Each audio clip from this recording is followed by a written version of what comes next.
দেখো, দেখতে পাচ্ছ?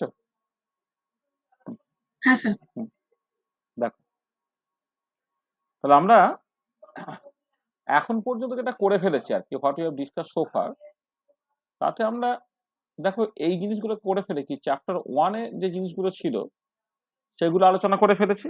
চ্যাপ্টার ওয়ানে কি ছিল? Introduction and scope of thermodynamics. Introduction and scope of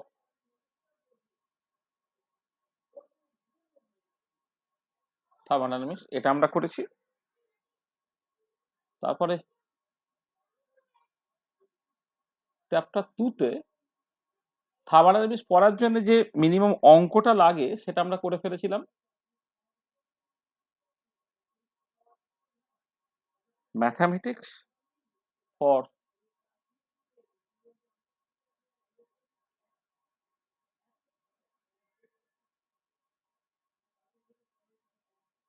classical thermodynamics, এটা আমরা করেছি। তারপরে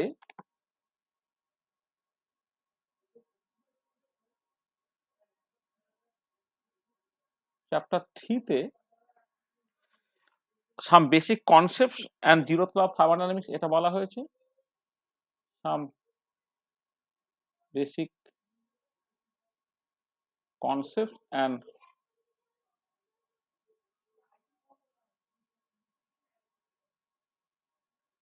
zeroth law of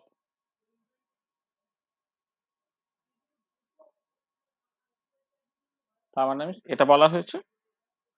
R last দুটো ক্লাস ধরে আমরা যেটা করেছিলাম সেটা হচ্ছে চ্যাপ্টার ফোরে হিট এবং ওয়ার্ক নিয়ে কথা বলা। Concept of heat and work এইটাকে বলা। আর তার সঙ্গে ওয়ার্ক ইন ডিফারেন্ট প্রসেসেস,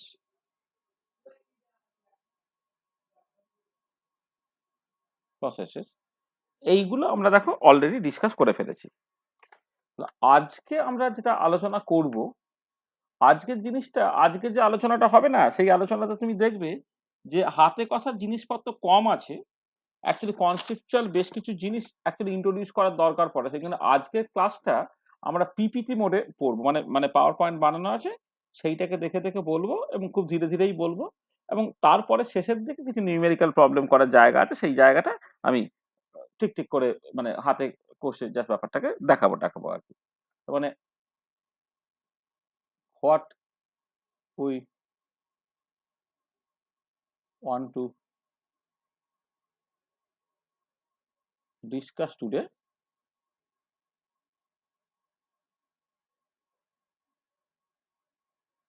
সেটা বেসিক্যালি আমাদের চ্যাপ্টার ফাইভ। চ্যাপ্টার ফাইভ, এখানে আমরা ফার্স্ট অফ থার্মোডাইনামিক্সটাকে ইন্ট্রোডিউস করব। Introduction two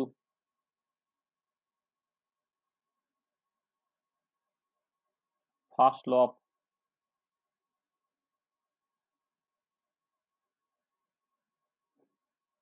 thermodynamics. মানে দেখো, থার্মোডাইনামিক্সে চারটে ল আছে: zeroth law, first law, second law and third law. Sorry, কোথায় গেল? হ্যাঁ, তার মধ্যে জিরোথ লটা আমরা অলরেডি ইন্ট্রোডিউস করে ফেলেছি থার্মাল ইকুইলিব্রিয়ামের কনটেক্সটে, এটা। এবারে ফার্স্ট লটা এবারে ইন্ট্রোডিউস করতে হবে, এই introduction to first law of thermodynamics. সেখান থেকে ইন্টারনাল এনার্জি কনসেপ্টটাকে ইন্ট্রোডিউস করা, ইন্টারনাল এনার্জি কনসেপ্টটাকে ইন্ট্রোডিউস করা, এবং এই ইন্টারনাল এনার্জিটাকে ইন্ট্রোডিউস করতে গিয়ে সেখান থেকে তোমার জুলস এক্সপেরিমেন্ট, যেটা বিখ্যাত জুল এক্সপেরিমেন্ট, সেই জুল এক্সপেরিমেন্ট নিয়ে কিছু কথাবার্তা বলা, এটা। এবং তার সঙ্গে সঙ্গে আরো যে রিলেটেড জিনিসপত্রগুলো আছে সেগুলো তো তার সঙ্গে সঙ্গে হবেই আর কি। আমরা এখান থেকে ইন্টারনাল প্রেশার ইন্ট্রোডিউস করব, জুল কোফিশিয়েন্ট ইন্ট্রোডিউস করব, এসব জিনিসপত্রগুলো আমার থাকবে আর কি। তাহলে মূলত হচ্ছে যে ফার্স্ট ল অফ থার্মোডাইনামিক্সকে ইন্ট্রোডিউস করা, আর ফার্স্ট ল অফ থার্মোডাইনামিক্সটাকে বলতে গেলে সেখানে জুল এক্সপেরিমেন্ট অটোমেটিক্যালি চলে আসবে, এবং সেখানে দেখবে যে একটা নতুন স্টেট ফাংশন ইন্ট্রোডিউস হবে, যেটা হচ্ছে ইন্টারনাল এনার্জি। এই ইন্টারনাল এনার্জি ফাংশনটাকে আমরা মূলত ইন্ট্রোডিউস করব। ঠিক আছে? এই হচ্ছে আমাদের আজকে যে জিনিসটা আমরা অ্যাকচুয়ালি করতে যাচ্ছি। তাহলে আমরা যেটা বললাম যে আজকে ১ম দিকে বেশ কিছুটা পার্ট যেটা অ্যাকচুয়ালি মানে আমাকে লিখতে হতো আরকি। মানে ডেসক্রিপটিভ ব্যাপার আরকি। ম্যাথমেটিক্যালি বা ডেরিভেশন এর কোনো স্কোপ-টোপ নেই। কিন্তু সেই পার্টটা আমরা পাওয়ার পয়েন্ট দিয়ে জাস্ট ব্যাপারটাকে বলার চেষ্টা করি। দেখো, স্টার্টটা করছে এইরকমভাবে যে laws of thermodynamics are generalization of experimental observations and the experiences gathered. তাহলে আমরা যখন থার্মোডায়নামিক্স এর একদম ইন্ট্রোডাকশনটা দিয়েছিলাম, সেই ইন্ট্রোডাকশনে বলেছিলাম যে থার্মোডায়নামিক্স এর যেটা স্ট্রেংথ সেটা হচ্ছে এই যে laws of thermodynamics বা এই যে পার্টিকুলার টাইপ অফ থিওরিটা, সেই থিওরিটা কখনো কোনো মানে সকল অ্যাজাম্পশন বা পস্টুলেট এর উপর ডিপেন্ড করে না। আমরা ডেইলি লাইফে যে সমস্ত এক্সপেরিয়েন্স গ্যাদার করি এবং যে সমস্ত এক্সপেরিমেন্টাল অবজারভেশনস পাই তার জেনারেলাইজেশন। ফার্স্ট অফ থার্মোডায়নামিক্স ও তার এক্সেপশন কিছু নয়। ঠিক আছে? এইটা। আচ্ছা। আচ্ছা। এবারে এই first of thermodynamics started from the equivalence of heat and work. Heat এবং ওয়ার্ক তারা যে ইকুইভ্যালেন্ট আরকি, হ্যাঁ? সেইখান থেকেই basically first of thermodynamics start হয়েছে। এটা আমরা আসছে কি করে এসে গেছে সেটা বলব। The relationship between heat and work was first clearly seen by Count Ramford. রামফোর্ডের আরেকটা নাম হচ্ছে Benjamin Thomson in 1798. In 1799, H. Davy also carried out some experiments which indicated the relationship between the heat and work. আর এই যে রামফোর্ডের যে experiment বা তোমার ডেভির যে experiment, এইগুলো ঠিক অতটা ভাবে জেনারেলাইজ করা হয়নি। উম ১ম জেনারেলাইজেশনটা মূলত এলো হচ্ছে তোমার আরেকটু পরে এই 1843 থেকে 1848, যেখানে এক্সপেরিমেন্ট গুলো করেছেন মূলত joule. During the years 1843 to 1848, Joule performed a series of experiments where he wanted to raise the temperature of a given mass of water by 1 degree, and the water is enclosed by an adiabatic boundary. This is very, very important, যেটা আমরা joule এক্সপেরিমেন্টের ক্ষেত্রে দেখাবো যে 1843 থেকে 48 এই ৫ বছর ধরে joule একটা সিরিজ অফ এক্সপেরিমেন্ট করেছিলেন। সেই এক্সপেরিমেন্ট গুলোর মূল ডেসক্রিপশনটা কেমন? তিনি যেটা করছেন, একটা অ্যাডিয়াবেটিক এনক্লোজার এর মধ্যে না একটা ফাইনাইট মাসের ওয়াটার রেখেছেন। মানে কিছুটা পরিমাণ জল রেখেছে, যে জলের মাসটা হচ্ছে জানা আছে। এবারে সেই জলের টেম্পারেচারটা ১ ডিগ্রি বাড়াতে চাইছে। সেটা ১ ডিগ্রি সেন্টিগ্রেড হতে পারে, ১ ডিগ্রি ফারেনহাইট হতে পারে। হুম? ১ ডিগ্রি বাড়াতে চাইছেন এবং কি করে? হিট দিয়ে নয়, ওয়ার্ক দিয়ে। মানে অ্যাডিয়াবেটিক এনক্লোজার এর মধ্যে আছে মানে কি কোনো হিট ট্রান্সফার হচ্ছে না। তার মানে এমনিতে টেম্পারেচার আমরা বাড়াই কি করে? না হিট দিয়েই টেম্পারেচার বাড়ানো হয়। কিন্তু এখানে হিট দেওয়া হবে না। জাস্ট ওয়ার্ক দিয়েই কোনো একটা গিভেন মাস অফ ওয়াটার তার টেম্পারেচার বাড়ানোর চেষ্টা করা হচ্ছে আরকি। ঠিক আছে? এবং এই যে এক্সপেরিমেন্টটা করা হলো, সেই এক্সপেরিমেন্ট থেকে যে অবজারভেশনস গুলো পাওয়া গেছে, সেই অবজারভেশন গুলোকে জেনারেলাইজ করলে তুমি বেসিক্যালি ফার্স্ট অফ থার্মোডায়নামিক্স টা পেয়ে যাবে। From the experimental observations, some insights are drawn by Mayer and formal statement of first of thermodynamics was coined by Helmholtz. কি হচ্ছে? হুম, আচ্ছা। এবারে যেটা হচ্ছে যে মানে জুল এক্সপেরিমেন্টের যে অনেকগুলো এক্সপেরিমেন্ট হয়েছিল, সেই এক্সপেরিমেন্টের যে মূল ব্যাপারটা সেটা হচ্ছে যেটা আমি আগে বললাম, সেটা আবার একটুখানি উল্লেখ করছি যে given amount of water is taken in an adiabatic enclosure and work is done on the system in different ways to increase the temperature of this water by 1 degree. আচ্ছা, কি করে ওয়ার্ক দিয়ে টেম্পারেচার বাড়ানোর চেষ্টা চলছে? দেখো, by expansion and compression of a gas and the total system is dipped in water, মানে একটা গ্যাস তুমি নিয়েছো যেখানে এক্সপানশন বা কম্প্রেশন করা হয়েছে এবং টোটাল সিস্টেমটা জলের মধ্যে ডোবানো আছে। দুটো মেটালিক রড বা প্লেটকে ঘষছো তুমি, রাব করছো জলের মধ্যে রেখে, তাহলে তার টেম্পারেচার বাড়তে পারে। কিন্তু ইলেকট্রিক্যাল ওয়ার্ক দেয়া হচ্ছে, ইমারশন হিটারে যে কাজটাকে করা হচ্ছে, ইলেকট্রিক্যাল ওয়ার্ক দিয়ে তার টেম্পারেচার বাড়ানোর চেষ্টা করা যেতে পারে। অথবা কোন একটা ওয়েটকে বারবার পুলির সাহায্যে বারবার জলের মধ্যে তোমার ফেলা হচ্ছে আরকি। by falling a mass or weight inside the water. তাহলে এই বিভিন্ন রকমভাবে অ্যাকচুয়ালি তোমার ওয়ার্ক দিয়ে টেম্পারেচারটা বাড়ানোর চেষ্টা চলছে। আমি অন্তত ৪ টে ডিফারেন্ট টাইপ অফ ওয়ার্ক এর কথা বলছি। একটা হচ্ছে এক্সপানশন কম্প্রেশন জনিত ওয়ার্ক দিয়ে হতে পারে। দুটো মেটালিক রড বা প্লেট, তাকে ঘষলে দেখবে গরম হচ্ছে। সেখান থেকে তুমি টেম্পারেচার বাড়াতে পারো। আবার তুমি একটা ইলেকট্রিক্যাল ওয়ার্ক দিচ্ছ, একটা ইমারশন হিটারের ক্ষেত্রে যেমন হয়, তা দিয়ে তুমি টেম্পারেচারটাকে বাড়াতে পারো, আবার একটা ওয়েটকে উপর থেকে বারবার বারবার জলের মধ্যে ফেলা হচ্ছে সেখান থেকে তুমি টেম্পারেচারটা বাড়াতে পারো। আচ্ছা, এবারে কি দেখা গেল? দেখা গেল হচ্ছে যে প্রত্যেকটা ক্ষেত্রে এই ১ পাউন্ড জলের টেম্পারেচার ১ ডিগ্রি ফারেনহাইট বাড়ানোর জন্যে মোর অর লেস ইকুয়াল অ্যামাউন্টের ওয়ার্ক লাগছে। মানে এক্সাক্টলি ইকুয়াল নয়, কিন্তু more or less equal amount of work লাগছে। তাহলে when a gas is compressed, then amount of work needed to raise the temperature of 1 pound of water by 1 degree Fahrenheit. সেইটা মানে দেখো, মানে আমি যেটা বলতে চাইছি এখানে এই ডেটাগুলোকে মনে রাখার দরকার নেই। এটা কিন্তু পাওয়ার পয়েন্ট বলে আমারও ডেটাগুলো মনে থাকবে না। পাওয়ার পয়েন্ট বলে একটা বই থেকে জাস্ট ইনফরমেশন গুলো আমি কালেক্ট করে লিখেছি বলে মনে হচ্ছে। যে মোদ্দা কথা যেটা সেটা হচ্ছে এই যে বিভিন্ন রকম ভাবে অন্তত ৪ টে ডিফারেন্ট ওয়েতে জলের টেম্পারেচার সে ১ পাউন্ড জলের টেম্পারেচার ১ ডিগ্রি ফারেনহাইট বাড়ানোর চেষ্টা করা হচ্ছে। প্রত্যেক ক্ষেত্রে দেখা যাচ্ছে যে ইকুয়াল অ্যামাউন্টের ওয়ার্ক লাগছে। মানে মোর অর লেস ইকুয়াল অ্যামাউন্টের ওয়ার্ক লাগছে। এবারে এক্সাক্টলি ইকুয়ালটা তুমি দেখতে পাচ্ছ না, মোর অর লেস ইকুয়াল দেখতে পাওয়ার কারণটা হচ্ছে যে এক্সপেরিমেন্টে কি জানো তো সবসময় একটা এরার থাকেই। মানে তোমার যদি প্রত্যেক ক্ষেত্রে exactly equal amount of work লাগলো তাহলে তুমি মনে করতে যে ওটা তুমি অ্যাকচুয়ালি ম্যানিপুলেট করেছো। তুমি যদি ঠিক এক্সপেরিমেন্ট করো তাহলে এক্সপেরিমেন্টের এরার কিছু একটা থাকবে, কিন্তু যেটা কথা হচ্ছে যে মোর অর লেস ইকুয়াল অ্যামাউন্টের ওয়ার্ক তোমার লাগছে। ঠিক আছে? আচ্ছা, এবারে এইখান থেকে কি কনক্লুড করা যাচ্ছে সেটা একটু ভালো করে দেখো।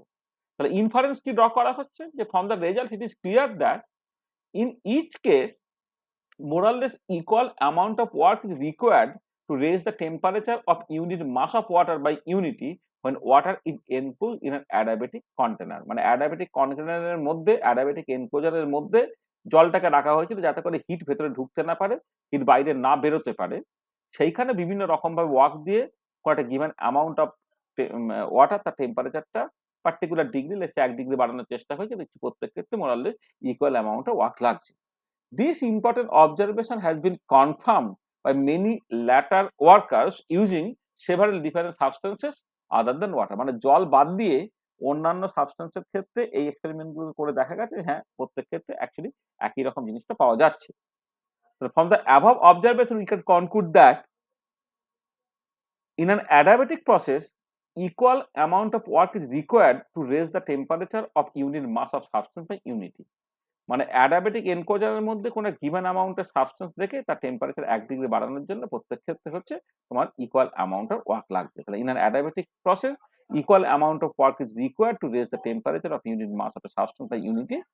এইটা হচ্ছে this is the primitive statement of first of thermodynamics. দেখো এই পার্টিকুলার স্টেটমেন্টটা তোমরা হয়তো এই রকম ভাবে ফার্স্ট অফ থার্মোডাইনামিক্সটাকে বলো না, কিভাবে বলো সেটা আমি পরে আসছি।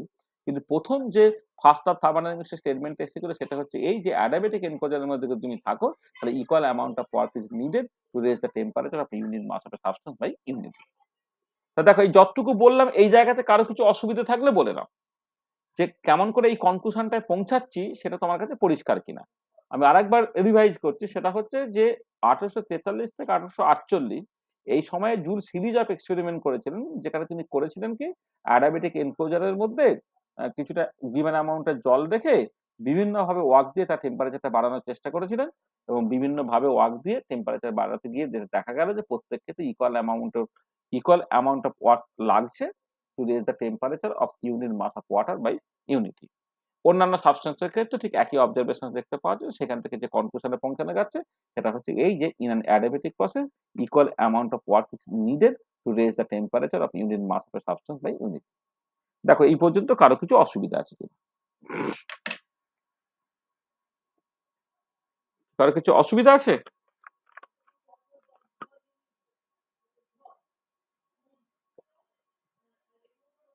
কি কিছু প্রবলেম আছে?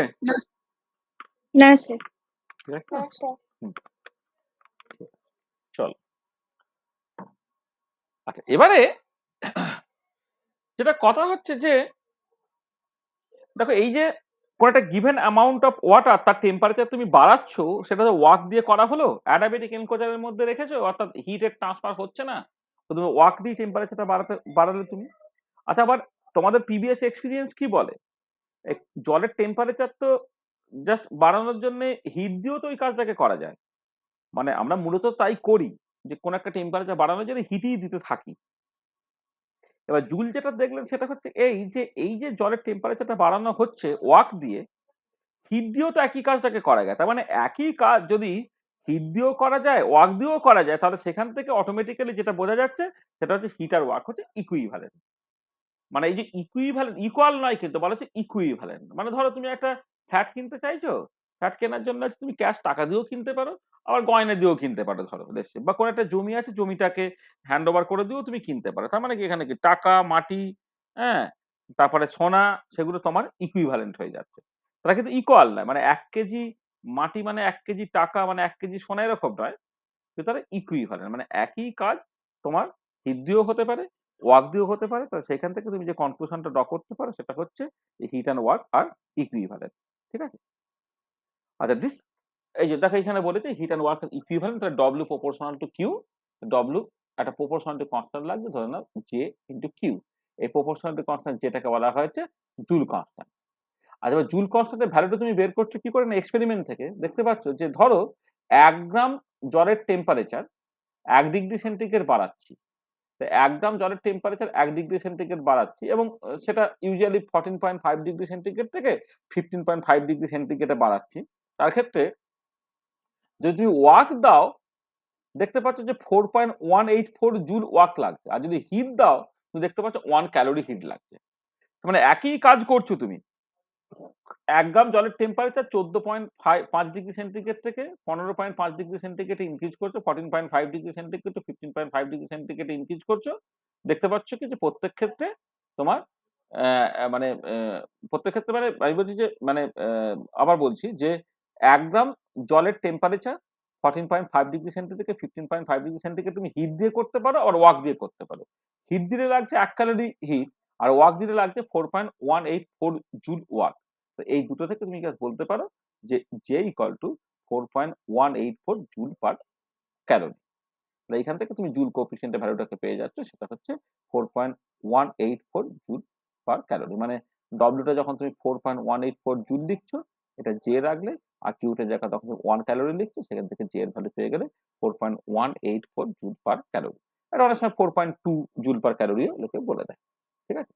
তাহলে এই যে হিট এবং ওয়ার্ক যে ইকুইভ্যালেন্ট হলো, সেইটা কিন্তু তোমার সকাল আরেক রকমের মানে মানে মানে মানে হিট অ্যান্ড ওয়ার্ক যে ইকুইভ্যালেন্ট, সেটা কিন্তু আরেকটা statement of first of thermodynamics. এই যেখানে লেখা হয়েছে, this automatically implies that heat and work are equivalent, W proportional to Q or W equal to JQ.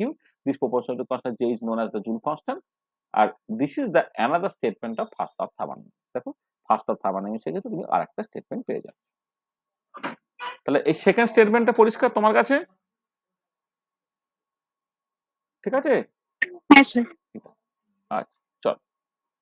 আচ্ছা, এবারে একটা জিনিস খেয়াল করো, সেটা হচ্ছে যে দেখো হিট আর ওয়ার্ক তারা হচ্ছে পাথ প্রপার্টি, তাই তো?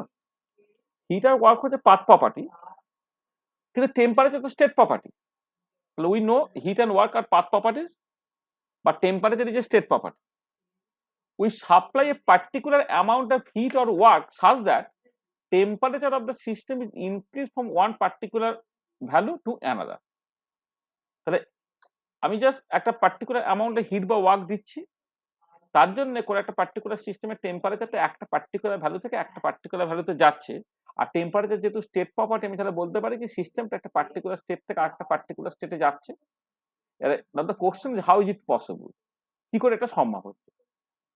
আর Helmholtz suggested that this is possible only when heat and work are somehow processed to give some inherent energy of the system, which is an intrinsic property of a system, and it is and its manifestation is the change in temperature. ব্যাপারটা কিরকম একটু আমি ভালো করে বুঝিয়ে বলি। দেখো যে হিট আর ওয়ার্ক তারা তো তোমার পাথ প্রপার্টি, কিন্তু টেম্পারেচারটা একটা স্টেট প্রপার্টি। তাহলে যখন টেম্পারেচারটা কোন একটা গিভেন অ্যামাউন্ট অফ সাবস্টেন্স তার টেম্পারেচারটা তুমি ১ ডিগ্রি বাড়ালে, তার মানে বেসিক্যালি কি সিস্টেমটাকে তুমি একটা স্টেট থেকে আরেকটা স্টেটে নিয়ে যাচ্ছ। তাহলে একটা স্টেট থেকে আরেকটা স্টেটে নিয়ে গেলে তোমার বেসিক্যালি যেটা হচ্ছে যে মানে এই যে টেম্পারেচারের চেঞ্জটা, টেম্পারেচারটা স্টেট প্রপার্টি হয়ে যাওয়ার জন্যে সেটা কোন পাথে ট্রান্সফরমেশনটা করছে তার উপর নির্ভর করছে না। কিন্তু এই যে বিভিন্ন রকমভাবে ওয়ার্ক দেয়া হলো, বিভিন্ন রকমভাবে হিট দেয়া হলো, সেগুলো তো পাথ প্রপার্টি, সেটা তো পাথের উপর ডিপেন্ড করে। কিন্তু প্রত্যেক ক্ষেত্রেই আমি সাপ্লাই করছি energy as a path property, মানে এখানে হিট বা ওয়ার্ক, কিন্তু আল্টিমেটলি টেম্পারেচারটা একটা পার্টিকুলার ভ্যালু থেকে একটা পার্টিকুলার ভ্যালুতে চলে গেল মানে হচ্ছে অ্যাকচুয়ালি সিস্টেমটা একটা পার্টিকুলার স্টেট থেকে আরেকটা পার্টিকুলার স্টেটে চলে গেল। এবারে কোয়েশ্চেনটা হচ্ছে যে এটা কি করে সম্ভব? আমি দিচ্ছি পাথ প্রপার্টি বিভিন্ন পাথে যেটা পাথ ডিপেন্ডেন্ট কোয়ান্টিটি হয়ে যাওয়ার কথা। অথচ ওটা সবসময়ই হচ্ছে সিস্টেমটাকে একটা স্পেসিফিক স্টেট থেকে আরেকটা স্পেসিফিক স্টেটেই নিয়ে গেল। মানে টেম্পারেচারটা সবসময় ১ ডিগ্রি বাড়া মানে কি? সিস্টেমটা একটা পার্টিকুলার স্টেট থেকে আরেকটা পার্টিকুলার স্টেটেই জাস্ট নিয়ে গেল। এটা কি করে সম্ভব? হেলমট যেটা বললেন সেটা একমাত্র সম্ভব এইরকম করে যে যদি এরকম হয় যে হিট এবং ওয়ার্ক তাহলে সিস্টেমে দেয়া হলো। এবারে সিস্টেমটা হিট এবং ওয়ার্ককে প্রসেস করে নিল। প্রসেস করে নিয়ে তার যে পাথ নেচার, পাথ প্রপার্টিকে নেচারটা সে ভুলে গেল। ভুলে গিয়ে সেটাকে তার একটা ইন্ট্রিনজিক প্রপার্টিতে কনভার্ট করে ফেললো যে ইন্ট্রিনজিক প্রপার্টিটা সাম কাইন্ড অফ এনার্জি এবং সেটা একটা তোমার স্টেট প্রপার্টি। যার ম্যানিফেস্টেশনটা হচ্ছে চেঞ্জ ইন টেম্পারেচার। অর্থাৎ হিটের একটা স্পেসিফিক চেঞ্জ বা ওয়ার্কের একটা স্পেসিফিক চেঞ্জ হচ্ছে বলে টেম্পারেচার একটা পার্টিকুলার ভ্যালুতে চেঞ্জ হচ্ছে সেটা নয়। হিট এবং ওয়ার্ক তারা অ্যাকচুয়ালি সিস্টেমের একটা ইনহেরেন্ট এনার্জিতে কন্ট্রিবিউট করছে। অর্থাৎ হিট এবং ওয়ার্ক যারা পাথ প্রপার্টি তারা একটা স্টেট প্রপার্টিতে কনভার্টেড হয়ে যাচ্ছে এবং সেই স্টেট প্রপার্টির যে ম্যানিফেস্টেশনটা বা স্টেট প্রপার্টির চেঞ্জের যে ম্যানিফেস্টেশনটা সেটাই অ্যাকচুয়ালি তোমার টেম্পারেচার চেঞ্জ হিসেবে তুমি দেখতে পাচ্ছ। এবং এই যে ইন্ট্রিনজিক যে প্রপার্টিটা সেটাই হচ্ছে ইন্ট্রিনজিক যে এনার্জি কোয়ান্টিটিটা সেটাই হচ্ছে তোমার ইন্টারনাল এনার্জি এবং সেটাকে তুমি ইউ দিয়ে এক্সপ্রেস করছো। মানে ব্যাপারটা কিরকম দেখো, ধরো লেটস সে তুমি কোন একটা ফ্ল্যাট বা কিছু একটা কিনবে ঠিক করেছো। ওরা সবসময় চেকে পেমেন্ট নেবেন ধরো। বলে চেক লিখে দিতে হবে। এবারে ধরো তোমার হয়তো দেখা গেল তোমার টাকাটা বিভিন্ন রকম ভাবে আছে। মানে বিভিন্ন অ্যাকাউন্টে আছে। এটা একটা পার্টিকুলার অ্যাকাউন্টে নিয়ে যেতে হলো। ক্যাশ হিসেবে আছে, সেটাকে তোমাকে জাস্ট ওই অ্যাকাউন্টে জমা দিতে হলো। সোনা হিসেবে আছে, সেটাকে বন্ধক দিয়ে হোক বা গোল্ড লোন করে তোমার ওই অ্যাকাউন্টে জমা দিতে হচ্ছে। জমি বিক্রি করে তার লোনটা ওখানেই তোমায় দিতে হচ্ছে।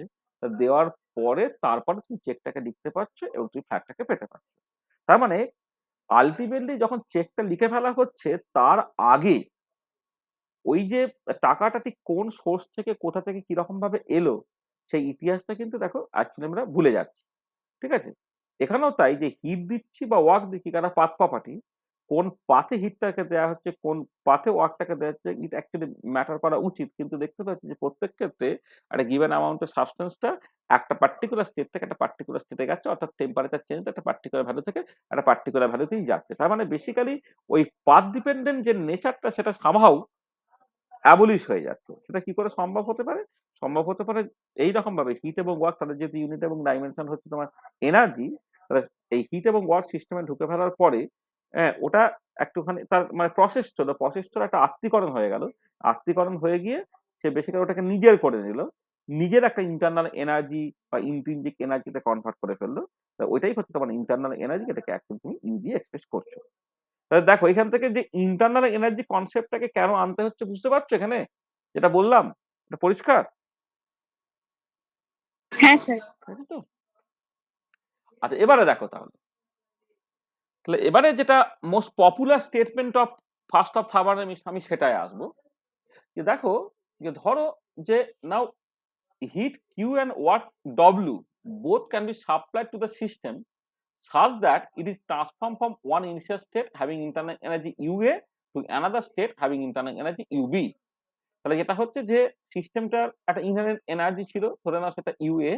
এবার আমি হিট এবং ওয়ার্ক দুটোই সাপ্লাই করছি।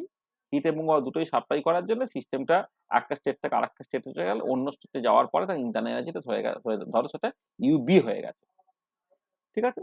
তাহলে heat and work both are supplied to state A such that it is transform to state B. তাহলে দেখো কি হচ্ছে যে কনজারভেশন অফ এনার্জি প্রিন্সিপাল যেটা আমার অনেক আগে থেকেই জানা ছিল। সেখানে কি হচ্ছে তুমি যা হিট দিলে, ওয়ার্ক দিলে এবং সিস্টেমের ইন্টারনাল এনার্জি ইউএ সেটা মিলে আল্টিমেটলি তৈরি হচ্ছে কত ইউবি।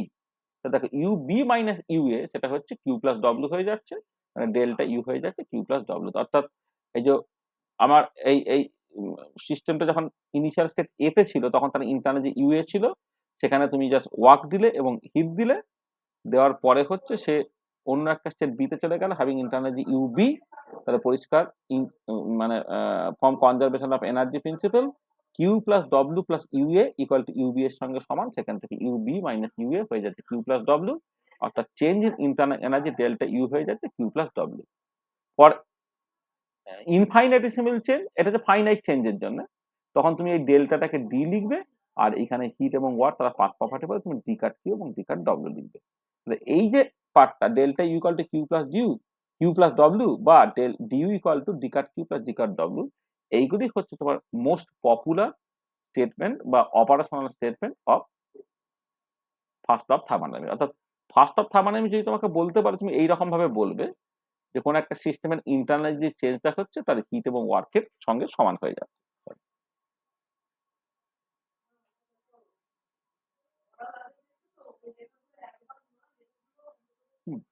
এইটা মানে এইটা তুমি জাস্ট মনে রাখো, মানে ডেল্টা ইউটা হচ্ছে কিউ প্লাস ডব্লিউ এটা, আর এটা যদি ইনফাইনাইটেসিমাল চেঞ্জ হয় তাহলে d U equal to D cut Q plus D cut W.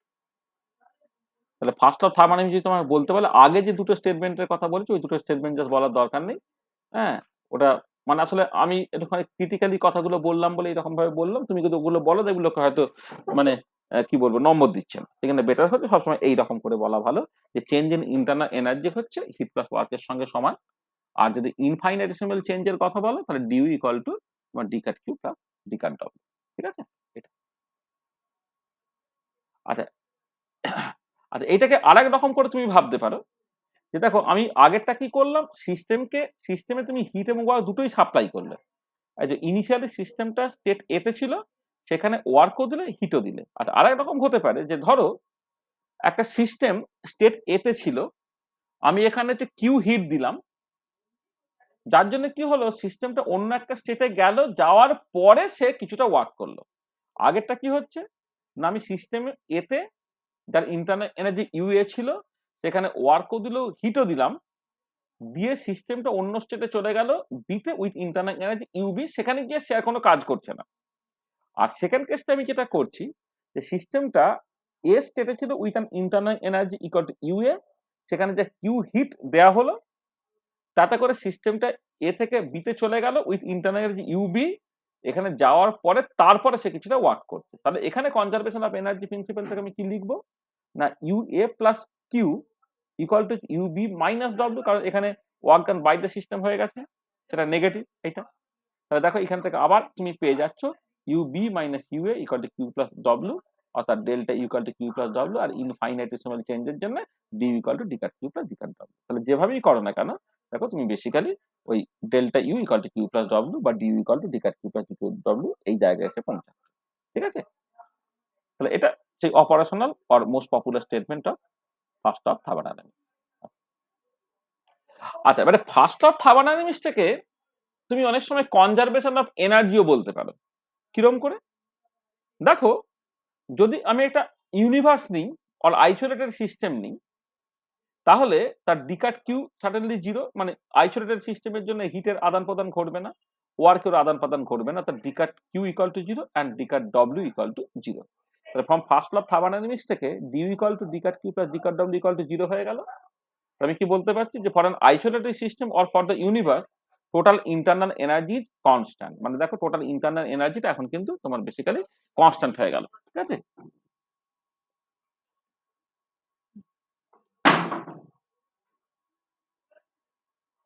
তাহলে তোমার মানে আইসোলেটেড সিস্টেম বা ইউনিভার্সের জন্য টোটাল ইন্টারনাল এনার্জিটা দেখো তোমার কনস্ট্যান্ট হয়ে গেছে। তাহলে আমি D U equal to D cut plus D cut Q plus D cut W বা delta equal to Q plus W সেখান থেকে তুমি স্টার্ট করছো।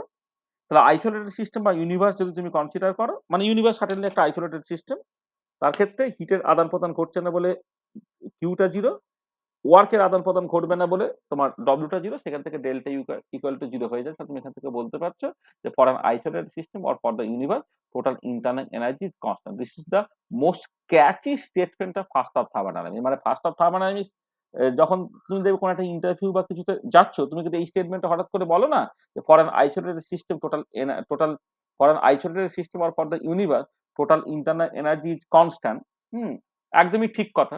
হ্যাঁ, মানে তাতে কোনো অসুবিধা নেই। এবং এটা মানে মানে কি বলবো, এটা এটা অ্যাবসলিউটলি কারেক্ট স্টেটমেন্ট আর কি, for an isolated system or for the universe total internal energy is constant. এটা first of thermodynamics one of the most popular statement. আর এবারে এইখান থেকে একটা জিনিস জাস্ট একটু বলার দরকার যে যে ফার্স্ট অফ থার্মোডাইনামিক্স কি কনজারভেশন অফ এনার্জি প্রিন্সিপাল, অর্থাৎ ফার্স্ট অফ থার্মোডাইনামিক্স এবং কনজারভেশন অফ এনার্জি প্রিন্সিপাল কি দুটো কি এক্স্যাক্টলি একই? হ্যাঁ? এই প্রশ্নটা কিন্তু অটোমেটিক্যালি চলে আসে। মানে এই স্টেটমেন্টটা অ্যাবসোলিউটলি কারেক্ট স্টেটমেন্ট। এখানে কোনো অসুবিধা নেই এবং এটা মানে যখন গিভস যখন ফার্স্ট ল এবং সেকেন্ড লকে বলেছিলেন ঠিক এইরকম ভাবেই বলেছিলেন যে ইউনিভার্সের টোটাল ইন্টারনাল এনার্জিটা কনস্ট্যান্ট আর ইউনিভার্সের টোটাল এনট্রপিটা অলওয়েজ ইনক্রিজ করে ইন এ স্পন্টেনিয়াস প্রসেস। সেটা ছিল ফার্স্ট ল এবং সেকেন্ড ল। তাহলে এই যে স্টেটমেন্ট এই স্টেটমেন্টটা কিন্তু বেশ ভীষণ মানে ভীষণ পপুলার একটা statement. For N isolated system or for the universe total internal energy is constant. আচ্ছা এইখান থেকে লোকে যেটা বলার চেষ্টা করে সেটা হচ্ছে এই যে first law of thermodynamics is nothing but the conservation of energy principle. আচ্ছা এইখানে দেখো আমি অনেকগুলো জিজ্ঞাসা চিহ্ন দিয়ে দিয়েছি। আচ্ছা জিজ্ঞাসা চিহ্ন দিয়েছি তার কারণটা একটুখানি জাস্ট বলে নিই। সেটা হচ্ছে এই যে হয়তো পরে কোথাও লেখা থাকতে পারে তবু আমি এখানে একটু বলে নিই। সেটা হচ্ছে যে দেখো তোমার যখন কনজারভেশন অফ এনার্জি প্রিন্সিপাল বা শক্তির নিত্যতা সূত্রটা আমরা ব্যবহার করি তখন কিন্তু একটা সিঙ্গেল পার্টিকেল তার বিভিন্ন জায়গাতে তুমি যার যদি কাইনেটিক এনার্জি এবং পোটেনশিয়াল আলাদা আলাদা করে ক্যালকুলেট করো তুমি পরিষ্কার দেখতে পারো সর্বত্র কিন্তু টোটাল এনার্জিটা অলওয়েজ কনস্ট্যান্ট থাকছে। ধরো একটা একটা একটা সিঙ্গেল পার্টিকেলকে তুমি একটা উপরে ছুঁড়ে দিয়েছো একদম টপে যখন এক মুহূর্তে যে রেস্টে চলে এলো সে তার পুরোটাই potential energy mg8 kinetic energy 0। তা যখন সে নিচে আসছে কোন একটা পার্টিকুলার পজিশনে কিছুটা কাইনেটিক এনার্জি কিছুটা পোটেনশিয়াল এনার্জি যোগ করলে দেখবে তোমার টোটাল যোগ করলে দেখবে তোমার সেই mg8 এর সঙ্গে সমান হচ্ছে। আর যখন একদম মেঝেকে জাস্ট স্পর্শ করবে সেই অবস্থাতে তার পোটেনশিয়াল এনার্জি 0 হয়ে যাচ্ছে কারণ হাইটটা টেস্ট 0 হয়ে গেল প্রায়। কিন্তু তার ভেলোসিটিটা বেড়ে গেল, কাইনেটিক এনার্জি বেড়ে গেল। গিয়ে আল্টিমেটলি তুমি যেটা দেখতে পাবে যে টোটাল এনার্জিটা কিন্তু কনস্ট্যান্টলি থাকবে। অর্থাৎ একটা পার্টিকেল বিভিন্ন জায়গাতে তুমি জাস্ট এনার্জি কনজারভেশন প্রিন্সিপালটাকে মানে এপ্লাই করতে পারবে। হোয়ারএজ যখন আমি ফার্স্ট ল অফ থার্মোডায়নামিক্স বলছি সেখানে কিন্তু একটা পার্টিকেল বা একটা মলিকুলের কোনো গল্প নেই। এখানে huge number of molecule, huge particle আছে মানে thermodynamic system, is a macroscopic system, is a bulk system. হ্যাঁ? সেখানেই তুমি কেবলমাত্র প্রিন্সিপালস অফ থার্মোডায়নামিক্স গুলোকে ব্যবহার করতে পারবে। তাহলে তফাৎটা কি বোঝো? যে কনজারভেশন অফ এনার্জি প্রিন্সিপাল একটা বড় সিস্টেমের জন্য যেমন অ্যাপ্লিকেবল, একটা ইন্ডিভিজুয়াল পার্টিকেলের জন্য অ্যাপ্লিকেবল। হোয়ারএজ লজ অফ থার্মোডায়নামিক্স কিন্তু একটা ম্যাক্রোস্কোপিক বা বাল্ক বা থার্মোডায়নামিক সিস্টেমের জন্য অ্যাপ্লিকেবল। একটা সিঙ্গেল পার্টিকেলের জন্য, হ্যাঁ? বা সিঙ্গেল মলিকুলের জন্য কিন্তু first law of thermodynamics applicable নয়। তার মানে এটা দাঁড়াচ্ছে যে কনজারভেশন অফ এনার্জি প্রিন্সিপাল অনেক জেনারেল প্রিন্সিপাল। ফলে থার্মোডায়নামিক্স এর যে ফার্স্ট ল সেটা কিন্তু একটা স্পেসিফিক টাইপ অফ সিস্টেমের জন্যই তুমি এটাকে ব্যবহার করতে পারছো। সেজন্য এই যে জাস্ট হঠাৎ করে বলে দেওয়া হয় যে first law of thermodynamics is nothing but the conservation of energy principle. তুমিও বললে হয়তো কিন্তু বলার পরে যিনি এক্সপার্ট আছেন তিনি যদি তোমাকে চেপে ধরেন, তুমি কি এটাকে ঠিক বলছো? তখন তার যেন একটা সদুত্তর দেওয়ার জায়গা তোমার কাছে থাকে। তাহলে এমনি ইন্টারভিউতে বলবে সেগুলো কিন্তু খুব খুশি হয়।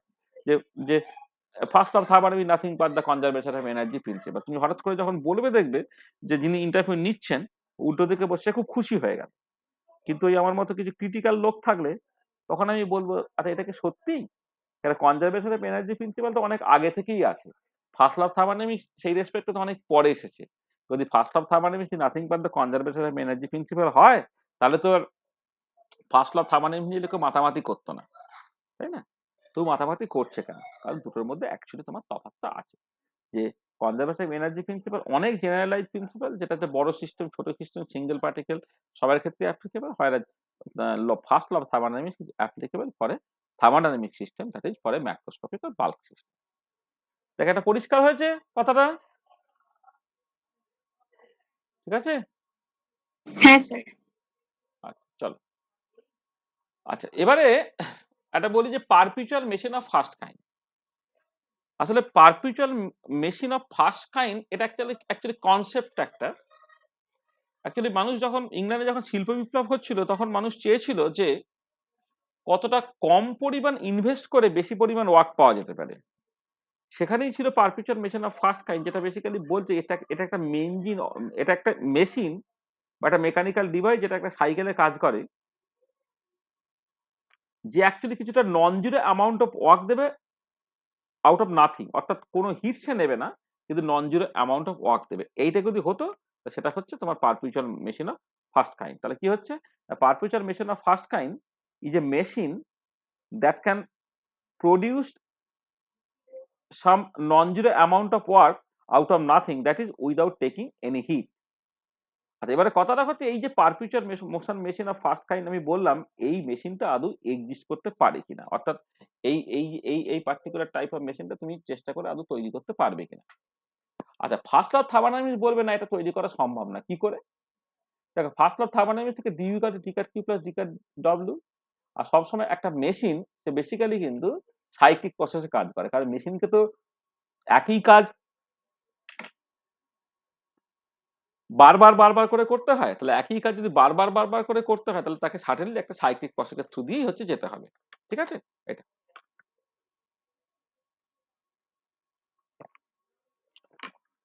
দেখো তোমার from first law of thermodynamics যেহেতু du = d cat q + d cat w বা মেশিন যেহেতু সাইক্লিক প্রসেস এ কাজ করছে তাহলে cyclic integral of du = cyclic integral d cat q + cyclic integral d cat w এটা কি হবে? = 0 হবে।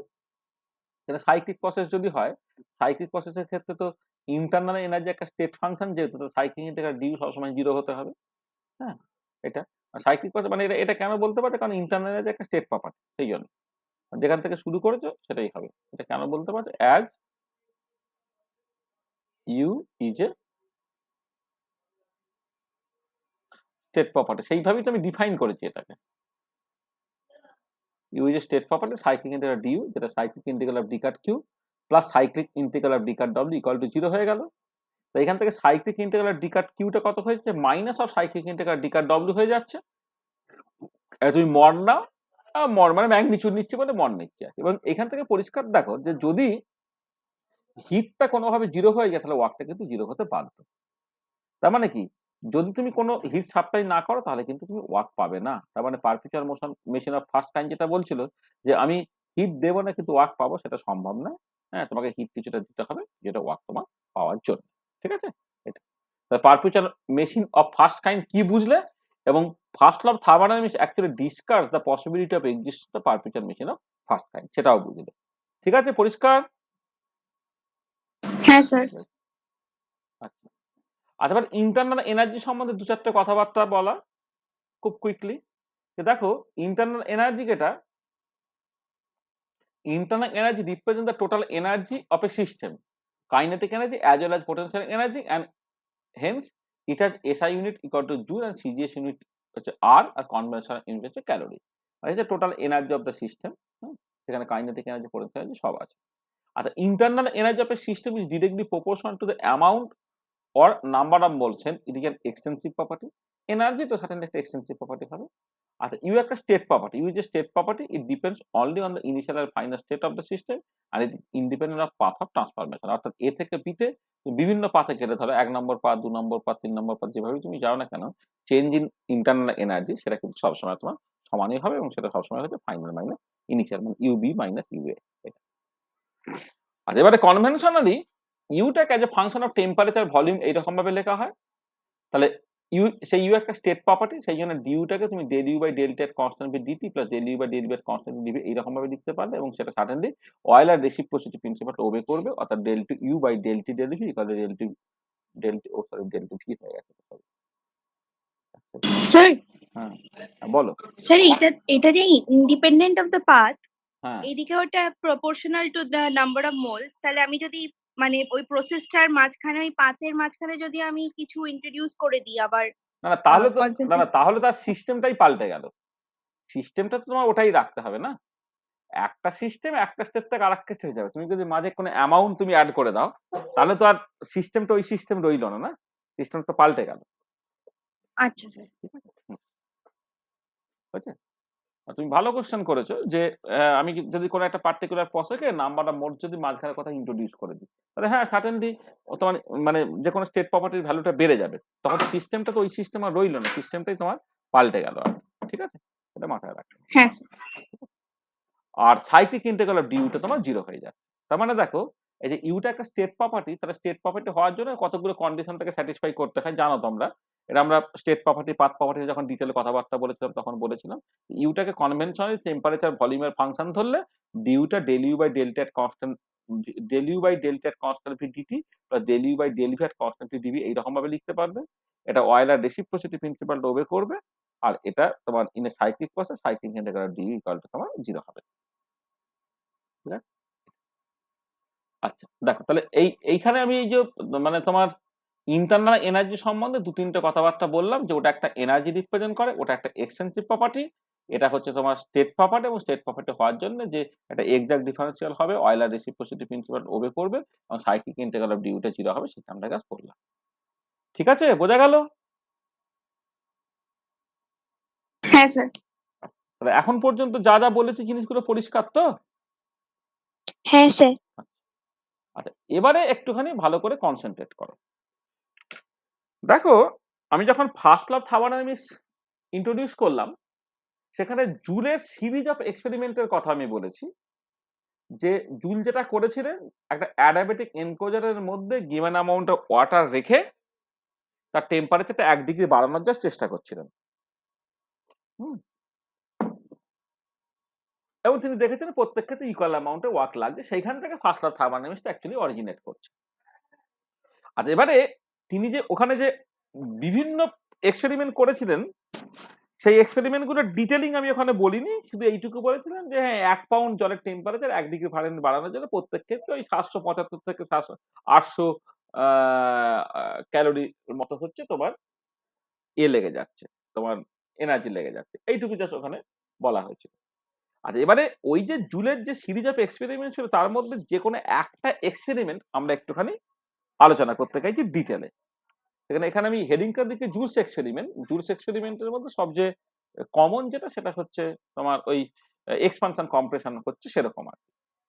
তো দেখো, সেটআপটা খেয়াল করে দেখো, এই যে এটা পুরোটা একটা অ্যাডিয়াবেটিক ওয়াল, মানে অ্যাডিয়াবেটিক এনক্লোজার আছে। সেখানে তোমার এই সিস্টেমে দেখো দুটো বাল্ব আছে, একটা এ বাল্ব, একটা বি বাল্ব। এ বাল্বটা হচ্ছে fill with an ideal gas. এখানে একটা স্টপ কক লাগানো আছে, এখানে একটা স্টারার দেওয়া আছে, আর একটা থার্মোমিটার দেওয়া আছে। ব্যাপারটা হচ্ছে থার্মোমিটার দেওয়া হয়েছে যদি কোনো টেম্পারেচারের চেঞ্জ হয় সেটাকে নোট করার জন্য। স্টারারটাকে দেওয়া হয়েছে যে লোকালি এই যে সিলিন্ডারটা আছে, হ্যাঁ, যে সিলিন্ডারটার যদি কোনো সিলিন্ডারটা আশেপাশে যদি কোনো একটা হিট বা কিছু বা লোকালি যদি সেটা গরম হয় আর কি, তো স্টারার দিয়ে সেটা ইউনিফর্ম করে দেওয়ার জন্য তোমার স্টারারটাকে ব্যবহার করা হয়েছে। এটা তার মানে বেসিক্যালি দেখো, একটা অ্যাডাবেটিক এনক্লোজারের মধ্যে তুমি গিভেন অ্যামাউন্টের জল রেখেছো, সেইখানে তুমি এই এক্সপানশন কম্প্রেশন জনিত কোনো একটা ওয়ার্ক টক করবে আর কি, করে তার কোনো টেম্পারেচার চেঞ্জ হলে কিনা সেটা তুমি অ্যাকচুয়ালি দেখতে চাইছো। এটা তোমার অ্যাকচুয়ালি ইন্টেনশন। ঠিক আছে? আচ্ছা, এবারে কি করা হচ্ছে যে আমি ইনিশিয়ালি এই বাল্বটা ভর্তি ছিল, এই বাল্বটা ফাঁকা ছিল, তারপরে এই স্টপ ককটা তুমি সরিয়ে দিলে, তাহলে এক্সপানশনটা হলো, অর্থাৎ গ্যাসটা এ বাল্বের মধ্যে ছিল, এখন ভলিউমটা বেড়ে গিয়ে এ এবং বি পুরোটা জুড়ে জাস্ট গ্যাসটা ছড়িয়ে পড়লো। কিন্তু খেয়াল করো যে এক্ষেত্রে এই যে এক্সপানশনটা হলো কিন্তু এগেন জিরো এক্সটার্নাল প্রেসার, কারণ বি যেটা আমার এখানে সারাউন্ডিং আর কি, সেদিক থেকে কিন্তু কোনো অ্যাকচুয়ালি প্রেসার থাকছে না। তার মানে এটা একটা ফ্রি এক্সপানশন, এটা মাথায় রাখবে। ঠিক আছে? আর এবারে দেখো, যেটা হচ্ছে যে যেহেতু আমি অ্যাডাবেটিক এনক্লোজারের মধ্যে পুরো সিস্টেমটাকে রেখেছি, মানে পুরোটাই হচ্ছে অ্যাডাবেটিক এনক্লোজারের মধ্যে, দেখো একদম পুরো অ্যাডাবেটিক জ্যাকেট পরানো আছে, অ্যাডাবেটিক এনক্লোজারের মধ্যে রেখেছি বলে হিটের চেঞ্জটা হচ্ছে জিরো, ডিকাট কিউটা হচ্ছে জিরো। আর এটা দেখো অ্যাকচুয়ালি এক্সপানশনটা হচ্ছে এগেনস্ট জিরো এক্সটার্নাল প্রেসার, দেখো বলে ফ্রি এক্সপানশন। তা ফ্রি এক্সপানশন হলে ওয়ার্কটা কত হবে না জিরো হবে, কারণ ডিকাট ডব্লিউ হচ্ছে মাইনাস পি এক্সটার্নাল ডিভি। আর পি এক্সপানশনের জন্য হচ্ছে তোমার পি এক্সটার্নালটা যেহেতু জিরো হয়ে যাচ্ছে, তাহলে ওয়ার্কটা তোমার জিরো হয়ে গেল। তাহলে দেখো ফার্স্ট ল অফ থার্মোডাইনামিক্স থেকে ডিউ যেহেতু D cut Q plus D cut W, ডিউটা বেসিক্যালি জিরো হলো। তার মানে এটা ভীষণ ইম্পর্টেন্ট পয়েন্ট, জুল এক্সপেরিমেন্টে কিন্তু ডিউটা জিরো হয়। তা বুঝতে পারলে যে এই যে জুল এক্সপেরিমেন্টটা করা হলো, সেখানে কেন ডিউটা জিরো হলো, এটা পরিষ্কার তো? যে অ্যাডাবেটিক এনকোজারের মধ্যে আছে বলে হিটটা জিরো, আর ফ্রি এক্সপানশন হচ্ছে বা এক্সপানশন হচ্ছে against a zero external pressure, বলে ওয়ার্কটা zero. From first law of thermodynamics থেকে ইন্টারনাল কোনো চেঞ্জ হচ্ছে না, তো ডিউটা হচ্ছে তোমার জিরো হচ্ছে। এটা পরিষ্কার? হ্যাঁ স্যার। হ্যাঁ স্যার। আচ্ছা, এবারে দেখো, আমি তো অলরেডি বললাম আরেকটা জিনিস একটু বলে নিই, যে টেম্পারেচারের আদৌ কোনো চেঞ্জ হয়েছে কিনা সেইটা হচ্ছে তোমার এই এক্সপেরিমেন্ট বলে দেবে। যে এখানে থার্মোমিটারে পারদটা কতটা কি উঠেছে সেইটাকে দেখে তুমি টেম্পারেচার নেমেছে, সেইখানটা সেটা দেখে তোমার টেম্পারেচারে কোনো চেঞ্জ হয়েছে কিনা তুমি দেখতে পাবে, এবং দেখা গেল যে টেম্পারেচারে কোনো চেঞ্জ হয়নি। মানে এক্সপেরিমেন্ট থেকে দেখা গেল যে টেম্পারেচারে কোনো চেঞ্জ হয়নি। তাহলে দেখো, জুল এক্সপেরিমেন্টটা এমন যে ডিউটা জিরো আর টেম্পারেচারে কোনো চেঞ্জ হয়নি, সেটা এক্সপেরিমেন্টালি দেখতে পাওয়া গেছে, কিন্তু ডিটি ইকুয়াল টু জিরো। আর এবারে দেখো যে ইউ একটা স্টেট ফাংশন, এবং যেটা টেম্পারেচার ভলিউমের ফাংশন হিসেবে তুমি লেখো, ডিউটা হচ্ছে del you by delta constant V DT plus del you by del V constant D V. এইটা this is actually equal to zero for Joule experiment, কারণ ডিউটা জিরো বলে। এবার খেয়াল করো যে এই যে del you by del T at constant V DT plus del you by del V at constant dV, এই পুরোটা হচ্ছে জিরো। আচ্ছা, এবার টেম্পারেচারে কোনো চেঞ্জ হচ্ছে না বলে ডিটিটা জিরো হয়ে যাচ্ছে, তার মানে পড়ে রইলো কি না del you by del V at constant T into dV equal to zero হলো। আচ্ছা, মানে এক্সপানশন হয়েছে মানে তো ভলিউমের চেঞ্জ হয়েছে সার্টেনলি। তো ভলিউমের চেঞ্জ যেহেতু হয়েছে, তা del you by del V at constant T সেইটা অ্যাকচুয়ালি তোমার কিন্তু জিরো হতে হবে। দেখ আবার বলছি যে ডিউটা del you by del T at constant V DT plus del you by del V at constant T D V equal to zero. কারণ জুল এক্সপেরিমেন্টে তুমি অলরেডি দেখলে এখানে যে ডিউটা হচ্ছে জিরো হয়। আচ্ছা, এবার এক্সপেরিমেন্ট দেখালো কি না ডিটিটা জিরো, তাহলে এক্সপেরিমেন্ট যদি ডিটিটা জিরো দেখায় তাহলে এইটা জিরো হলো, তাহলে এই যে এইটা জিরো হলো। আচ্ছা, এবার এক্সপানশন হয়েছে তো সেখানে তো ভলিউমটা চেঞ্জ তো হয়েছে, ডিবি তো not equal to zero. DB যদি নট ইকুয়াল টু জিরো হয় তাহলে কি del you by del B এর কনস্ট্যান্ট ইকুয়াল টু তোমার জিরো হয়ে যায়। ঠিক আছে, তাহলে দেখো যেটা দাঁড়াচ্ছে যে মানে কনস্ট্যান্ট টেম্পারেচারে ইন্টারনাল এনার্জিটা ভেরিয়েশনটা যদি তুমি ভলিউমের রেসপেক্টে দেখো সেটা জিরো, মানে constant temperature internal energy independent of volume. আচ্ছা, ঠিক একই রকম করে তুমি যদি del you by del P at constant T করো, সেটাকে তুমি লিখতে পারো del you by del V at constant T plus del V by del P at constant T, এরকম করে। আচ্ছা, del you by del V at constant T যেহেতু already zero হয়ে গেছে, সেখানে del you by del P at constant T হচ্ছে zero হচ্ছে। তার মানে কি হলো দেখো যে del you by del P at constant T equal to zero হলো, তার সঙ্গে সঙ্গে del you by del P at constant T equal to zero হলো। তার মানে আমি বলতে পারি যে আইডিয়াল গ্যাসের জন্য internal energy is only the function of temperature, but টেম্পারেচারটাকে কনস্ট্যান্ট থেকে প্রেসারের রেসপেক্টে ভেরিয়েশন দেখছি, টেম্পারেচারটা কনস্ট্যান্ট থেকে ভলিউমের রেসপেক্টে ভেরিয়েশন দেখছি। প্রত্যেক ক্ষেত্রে তুমি দেখতে পাচ্ছ ওটা, প্রত্যেক ক্ষেত্রে তুমি দেখতে পাচ্ছ যে এটাও জিরো হচ্ছে, এটাও জিরো হচ্ছে। সেখান থেকে তুমি বলতে পারছো যে for ideal gas internal energy is only the function of temperature. এটা পরিষ্কার কথাটা? ফর আইডিয়াল গ্যাস যে ইন্টারনাল এনার্জি যে ফাংশন অফ টেম্পারেচার, এটা বুঝতে পেরেছো? হ্যাঁ স্যার। ঠিক আছে তো? আচ্ছা, চলো। আচ্ছা, এবারে দেখো একটা টার্ম তুমি ইন্ট্রোডিউস করা হচ্ছে, সেটাকে বলা হচ্ছে Joule coefficient. Joule coefficient by definition কি না del T by del V at constant U. Joule coefficient হচ্ছে del T by del V at constant U, একে বলা হয় জুল কোফিশিয়েন্ট। ঠিক আছে, আচ্ছা এবারে দেখো এই জুল কোফিশিয়েন্টের ভ্যালুটা, আচ্ছা প্রথম কথা এক্সপানশন হচ্ছে তো মানে জুল এক্সপেরিমেন্টে ইউটা তো সাডেনলি কনস্ট্যান্ট, এক্সপানশন হয়েছে মানে কি ডিবিটা পজিটিভ। ডিবি যদি পজিটিভ হয় তাহলে দেখো এই এক্সপ্রেশন থেকে এটা পরিষ্কার যে যে এমনিতে তো জুল কোফিশিয়েন্টটা হচ্ছে কনস্ট্যান্ট ইন্টারনাল এনার্জিতে টি ভার্সেস ভি প্লটের বেসিক্যালি স্লোপটা। ঠিক আছে, আচ্ছা এবার জুল এক্সপেরিমেন্টে যদি ডিভিটা গ্রেটার দেন জিরো হয়ে যায় তাহলে মিউ যে গ্রেটার দেন জিরো হলে ডিটিটাও গ্রেটার দেন জিরো হবে, মিউ যে লেস দেন জিরো হলে ডিটিটা লেস দেন জিরো হবে, মিউ যে জিরো হলে ডিটিটা তোমার জিরো হবে। তাহলে এবারে যখন তোমার দেখো এই মিউ যেটা গ্রেটার দেন জিরো, তখন ডিটিটাও গ্রেটার দেন জিরো হলো। তার মানে কি হচ্ছে এখানে হিটিং হচ্ছে, টেম্পারেচারটা বাড়লো তার মানে হিটিং হলো। আচ্ছা, মিউ যে যদি নেগেটিভ হয়ে যায় তাহলে কি হচ্ছে ডিটিটাও নেগেটিভ হচ্ছে, তার মানে সেখানে কুলিং হচ্ছে। আর মিউ জে যদি জিরো হয়ে যায় তার মানে ডিটিটা জিরো হচ্ছে, সেখানে হিটিং কুলিং কিছুই হচ্ছে না। ঠিক আছে, তার মানে এই জুল কোফিশিয়েন্ট আমি ডিফাইন করলাম, সেটা হচ্ছে basically del T by del B এর কনস্ট্যান্ট ইউ, অর্থাৎ কনস্ট্যান্ট ইন্টারনাল এনার্জিতে যেটা বেসিক্যালি তোমার জুল এক্সপেরিমেন্টে হয় টি ভার্সেস ভি প্লটের বেসিক্যালি স্লোপটা হচ্ছে তোমার মিউজে। সেই মিউজেটা পজিটিভ না নেগেটিভ না জিরো তার মতো করে ঠিক হবে যে আদৌ তোমার হিটিং হয়েছে না কুলিং হয়েছে নাকি তোমার কিছুই হয়নি। ঠিক আছে, এইটা তাই এখানটা বোঝা গেল জুল কোফিশিয়েন্টটাকে ডিফাইন করলাম, এবং জুল কোফিশিয়েন্ট থেকে জুল কোফিশিয়েন্টের সাইন থেকে পজিটিভ না নেগেটিভ না জিরো, সেখান থেকে জুল এক্সপেরিমেন্টের জন্য তোমার হিটিং হবে না কুলিং হবে নাকি টেম্পারেচার কোনো চেঞ্জ হবে না সেটা আমি বলতে পারবো, তাই তো? ঠিক আছে, হ্যাঁ স্যার। আচ্ছা। আর এবারে দেখো এই জুল কোফিশিয়েন্টটা একটুখানি চেনা ফর্মে নিয়ে আসতে হবে, কারণ জুল কোফিশিয়েন্টের যে এক্সপ্রেশনটা লেখা আছে সেখানে কনস্ট্যান্ট ইন্টারনাল এনার্জি আছে। এবারে কোন একটা গ্যাসের ইকুয়েশন অফ স্টেটে তো আর ইন্টারনাল এনার্জি থাকে না। ইকুয়েশন অফ স্টেটে কি থাকে? ইকুয়েশন অফ স্টেটে হচ্ছে টেম্পারেচার, প্রেসার, ভলিউম ইত্যাদি এরা থাকে। তা তোমাকে ইন্টারনাল এনার্জিটা হটাতে হবে। হটানোর জন্য প্রথমে আমি এটা করছি যে ইউটা যেহেতু স্টেট ফাংশন এবং এটা তোমার টেম্পারেচার ভলিউমের ফাংশন, সেই জন্য সাইক্লিক রুলটা তুমি ব্যবহার করো। কি সেটা? Del you by del T এর constant V, del T by del V এর কনস্ট্যান্ট ইউ, আর del V by del U এর কনস্ট্যান্ট ইকুয়াল টু -1। তাহলে সেখান থেকে del T by del V এর কনস্ট্যান্ট হচ্ছে মিউ জে, সেটা কত হয়ে যাচ্ছে এই যে এটা কত হচ্ছে -1 over del you by del T এর constant V, del you by del V by del U at constant T, আমার কত হলো mu is equal to minus one over CV del you by del V at constant T. আর একটা expression বেরোলো। আচ্ছা, এবারে thermodynamic equation of state বলে একটা স্টেট আছে, এটা এখন মুখস্থ করতে হবে, কিছু করার নেই, কারণ এটা আমাদের সেকেন্ড ল থার্মোডাইনামিক্সের শেষের দিকে আছে, যে del you by del V at constant T, সেটা হচ্ছে তোমার T into del P by del T এর কনস্ট্যান্ট পি মাইনাস পি। তাহলে এই যে পার্টটা, এটা হচ্ছে বলে এটা one of the thermodynamic equation of state. আর একটা ইকুয়েশন অফ স্টেট আছে থার্মোডাইনামিক ইকুয়েশন অফ স্টেট, যেটা হচ্ছে এনথালপি দিয়ে। এনথালপি তো এখন ইন্ট্রোডিউসড হয়নি, কারণ এনথালপি নিয়ে এখন কোনো কথা বলছি না, সেটা আমরা পরপর করে বলবো।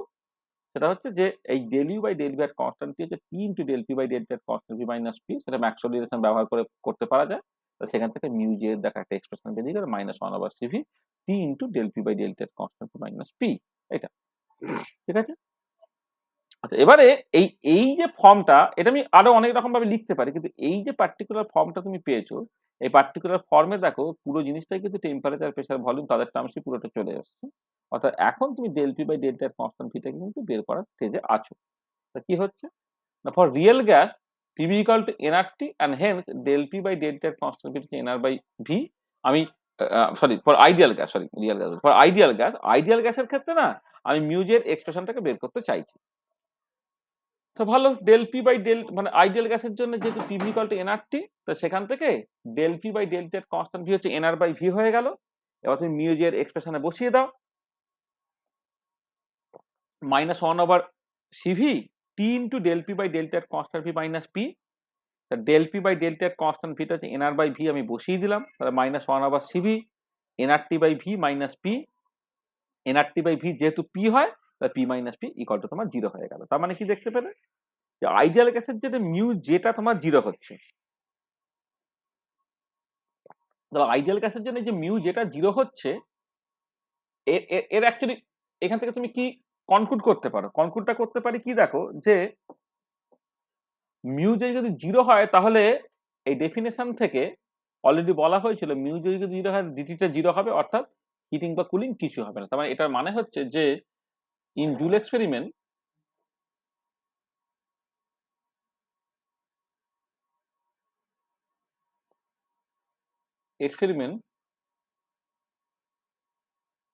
there will be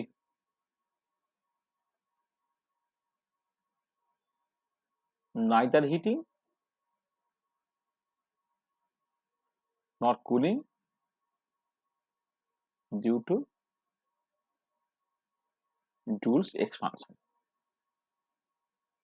এই জুল এক্সপানশনের জন্য তোমার হিটিং কুলিং কিছু, neither heating nor cooling due to Joule's expansion.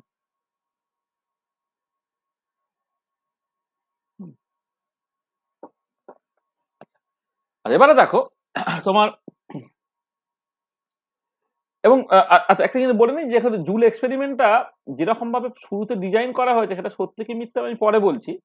যে এখানে যে গ্যাসটা নেওয়া হয়েছে সেটা কিন্তু fill with an ideal gas. Ideal gas দিয়ে তুমি স্টার্ট করো, তাহলে আইডিয়াল গ্যাসের জন্য তুমি পরিষ্কার দেখতে পাচ্ছ যে যেহেতু মিউ যেটা জিরো বেরিয়ে যাচ্ছে, অর্থাৎ হিটিং কুলিং তোমার কিছুই হবে না। সেটা আরো সহজে দেখানো যেত, যে দেখো মিউ যেটা কিন্তু minus one over CV del you by del V এর constant T.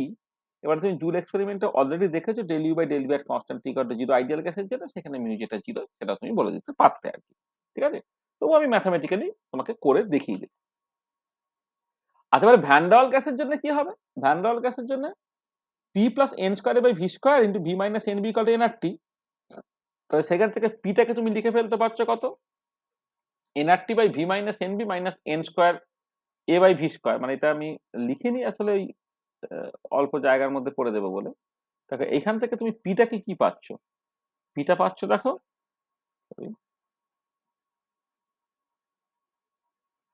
NRT by V minus N B minus N square A by V square. তাহলে পিটা কত হচ্ছে NRT by V minus N B minus N square by V square. এইখান থেকে তুমি কি তাহলে কি লিখতে পারছ, দেখো del P by del T এর constant V equal to N R by V minus N B. এটা তাহলে জুল কোএফিসিয়েন্টটা কত হচ্ছে minus one over CV T into del P by del T এর কনস্ট্যান্ট ভি মাইনাস পি। তাহলে minus one over CV এই del P by del T এর constant ভিটাকে বসালে সেটা কত হচ্ছে NRT by V minus N B minus P.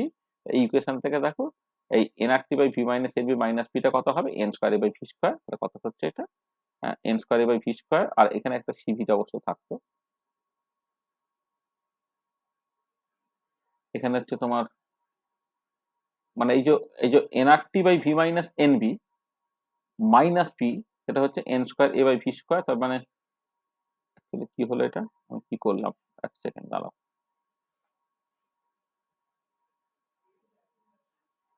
ঠিক করেছি, 1 minute. P plus N square by V square V minus N B call NRT, তাহলে এখান থেকে পিটা হয়ে গেল কত, nRT by V minus N B minus N square A by V square. এইটা তাহলে del P by del T constant P হচ্ছে NR by V minus N B, তাই তো? আচ্ছা ঠিক আছে, তাহলে মিউ যেটা হচ্ছে -1/cv T into del P by del T constant P minus P, তাহলে NRT -1/cv NRT by V minus NB minus P. এবার NRT by V minus NB minus P কে যদি করে দাও তাহলে সেটা কত হবে, plus N square by V square হয়ে যাবে। তো তার আগে তো একটা মাইনাস সাইন ছিল, তাই না? মানে এটা হওয়া উচিত হচ্ছে -1/cv into N square A by V square, যেটা অ্যাকচুয়ালি তোমার লেস দ্যান জিরো। এটা এটা তোমার লেস দ্যান জিরো, এটা একটু ভুল লেখা ছিল। -1/cv N square A by V square, যেটা হচ্ছে তোমার লেস দ্যান জিরো। ঠিক আছে? আচ্ছা এবারে দেখো, যদি তোমার লেস দ্যান জিরো হয় তাহলে কি হবে? লেস দ্যান জিরো হলে তুমি তো পরিষ্কার বুঝতে পারছো যে মিউ যেটা তোমার লেস দ্যান জিরো হচ্ছে মানে there will be cooling. Cooling, there will be cooling due to Joule's expansion. ব্যাপারটা কি হচ্ছে দেখো, যে আইডিয়াল গ্যাস যদি তুমি নাও তাহলে সাডেনলি তুমি দেখতে পাচ্ছ যে এক্সপেরিমেন্টালিও দেখতে পাচ্ছ টেম্পারেচারে কোনো চেঞ্জ হয়নি, এবং এই অঙ্কটা কষেও তুমি দেখতে পাচ্ছ টেম্পারেচারে কোনো চেঞ্জ হবে না। কিন্তু ideal gas is a hypothetical concept, ideal gas তো আর পাওয়া যায় না। আইডিয়াল গ্যাস মানে সেটা একটা হাইপোথেটিক্যাল ব্যাপার, it never exists. A real gas may behave more or less ideally at low pressure and high temperature. Temperature বেশি এবং লো প্রেসার হলে হচ্ছে সে more or less ideally behave করতে পারে। কিন্তু তার মানে জুল যেটা বলছে সে আইডিয়াল গ্যাস নিয়ে এক্সপেরিমেন্টটাকে করেছে, আইডিয়াল গ্যাস তো আপনাকে পাওয়া সম্ভব নয়। হয়তো ঠিক আছে, মানে টেম্পারেচার হাই এবং প্রেসার কম হলে সে more or less ideally behave করছে, এই পর্যন্ত সে জাস্ট অ্যাটমোস্ট অ্যাজিউম করতে পারে। কিন্তু সেখানে কোথাও বলাও হচ্ছে না যে লো প্রেসারে করা হচ্ছে বা হাই টেম্পারেচারে করা হচ্ছে, সেটা তো কোথাও বলা হচ্ছে না। তার মানে মোদ্দা কথা হচ্ছে আইডিয়াল গ্যাস অ্যাকচুয়ালি সে তিনি নিতে পারেননি। তো তাকে নিতে হয়েছে কি? এখন একটা নন আইডিয়াল গ্যাস বা রিয়েল গ্যাস নিতে হয়েছে। আচ্ছা এবারে নন আইডিয়াল গ্যাস বা রিয়েল গ্যাসের van der wall equation of state থেকে তুমি দেখতে পাচ্ছ, মানে নন আইডিয়াল গ্যাস বা real gas van der wall equation of state say non ideal বা রিয়েল গ্যাসকে কিছুটা এক্সটেন্টে এক্সপ্লেন করতে পারে। তাহলে এবারে কথাটা হচ্ছে, কিন্তু ভ্যান ডার ওয়াল গ্যাসের যেটা যদি আমি দেখি যে একটা কুলিং হচ্ছে, তাহলে এক্সপেক্টেড যে কোন একটা অন্যান্য নন আইডিয়াল বা রিয়েল গ্যাসের ক্ষেত্রেও there should be change in temperature. এটা বুঝতে পারছো যে যে জুল যতই দাবি করুক সে আইডিয়াল গ্যাস নিয়ে কাজ করেছে, কিন্তু আইডিয়াল গ্যাসটা সে পাবে না। সেটা হয়তো ঠিক আছে ক্যালকুলেশনের সুবিধার জন্য আইডিয়াল গ্যাস অ্যাজিউম করে নিয়েছে, কিন্তু বাস্তবে সমস্ত গ্যাসই কিন্তু রিয়েল গ্যাস বা নন আইডিয়াল গ্যাস। তো সমস্ত গ্যাসই যদি রিয়েল গ্যাস বা নন আইডিয়াল গ্যাস হয় তাহলে তো আমার অঙ্ক যেটা বলছে, ধরো এই যে ভ্যান ডার ওয়াল গ্যাসের জন্য কোষে মানে আমি করে দেখালাম, অঙ্কটা আমার বলছে যে জুল এক্সপেরিমেন্ট করলে বা জুল এক্সপানশন করলে কোনো একটা টেম্পারেচার চেঞ্জ হওয়ার কথা, মানে মূলত এখানে এই পার্টিকুলার ক্ষেত্রে কুলিং হওয়ার কথা। যাই হোক না কেন, মানে টেম্পারেচার চেঞ্জ হওয়ার কথা। এবার কোশ্চেনটা হচ্ছে সে থার্মোমিটার তো টেম্পারেচার কোনো চেঞ্জ দেখায়নি। তাহলে যেখানে আমি বুঝতে পারছি যে টেম্পারেচার চেঞ্জ হওয়া দরকার, অথচ থার্মোমিটার কোনো চেঞ্জ ইন টেম্পারেচার দেখালো না কেন?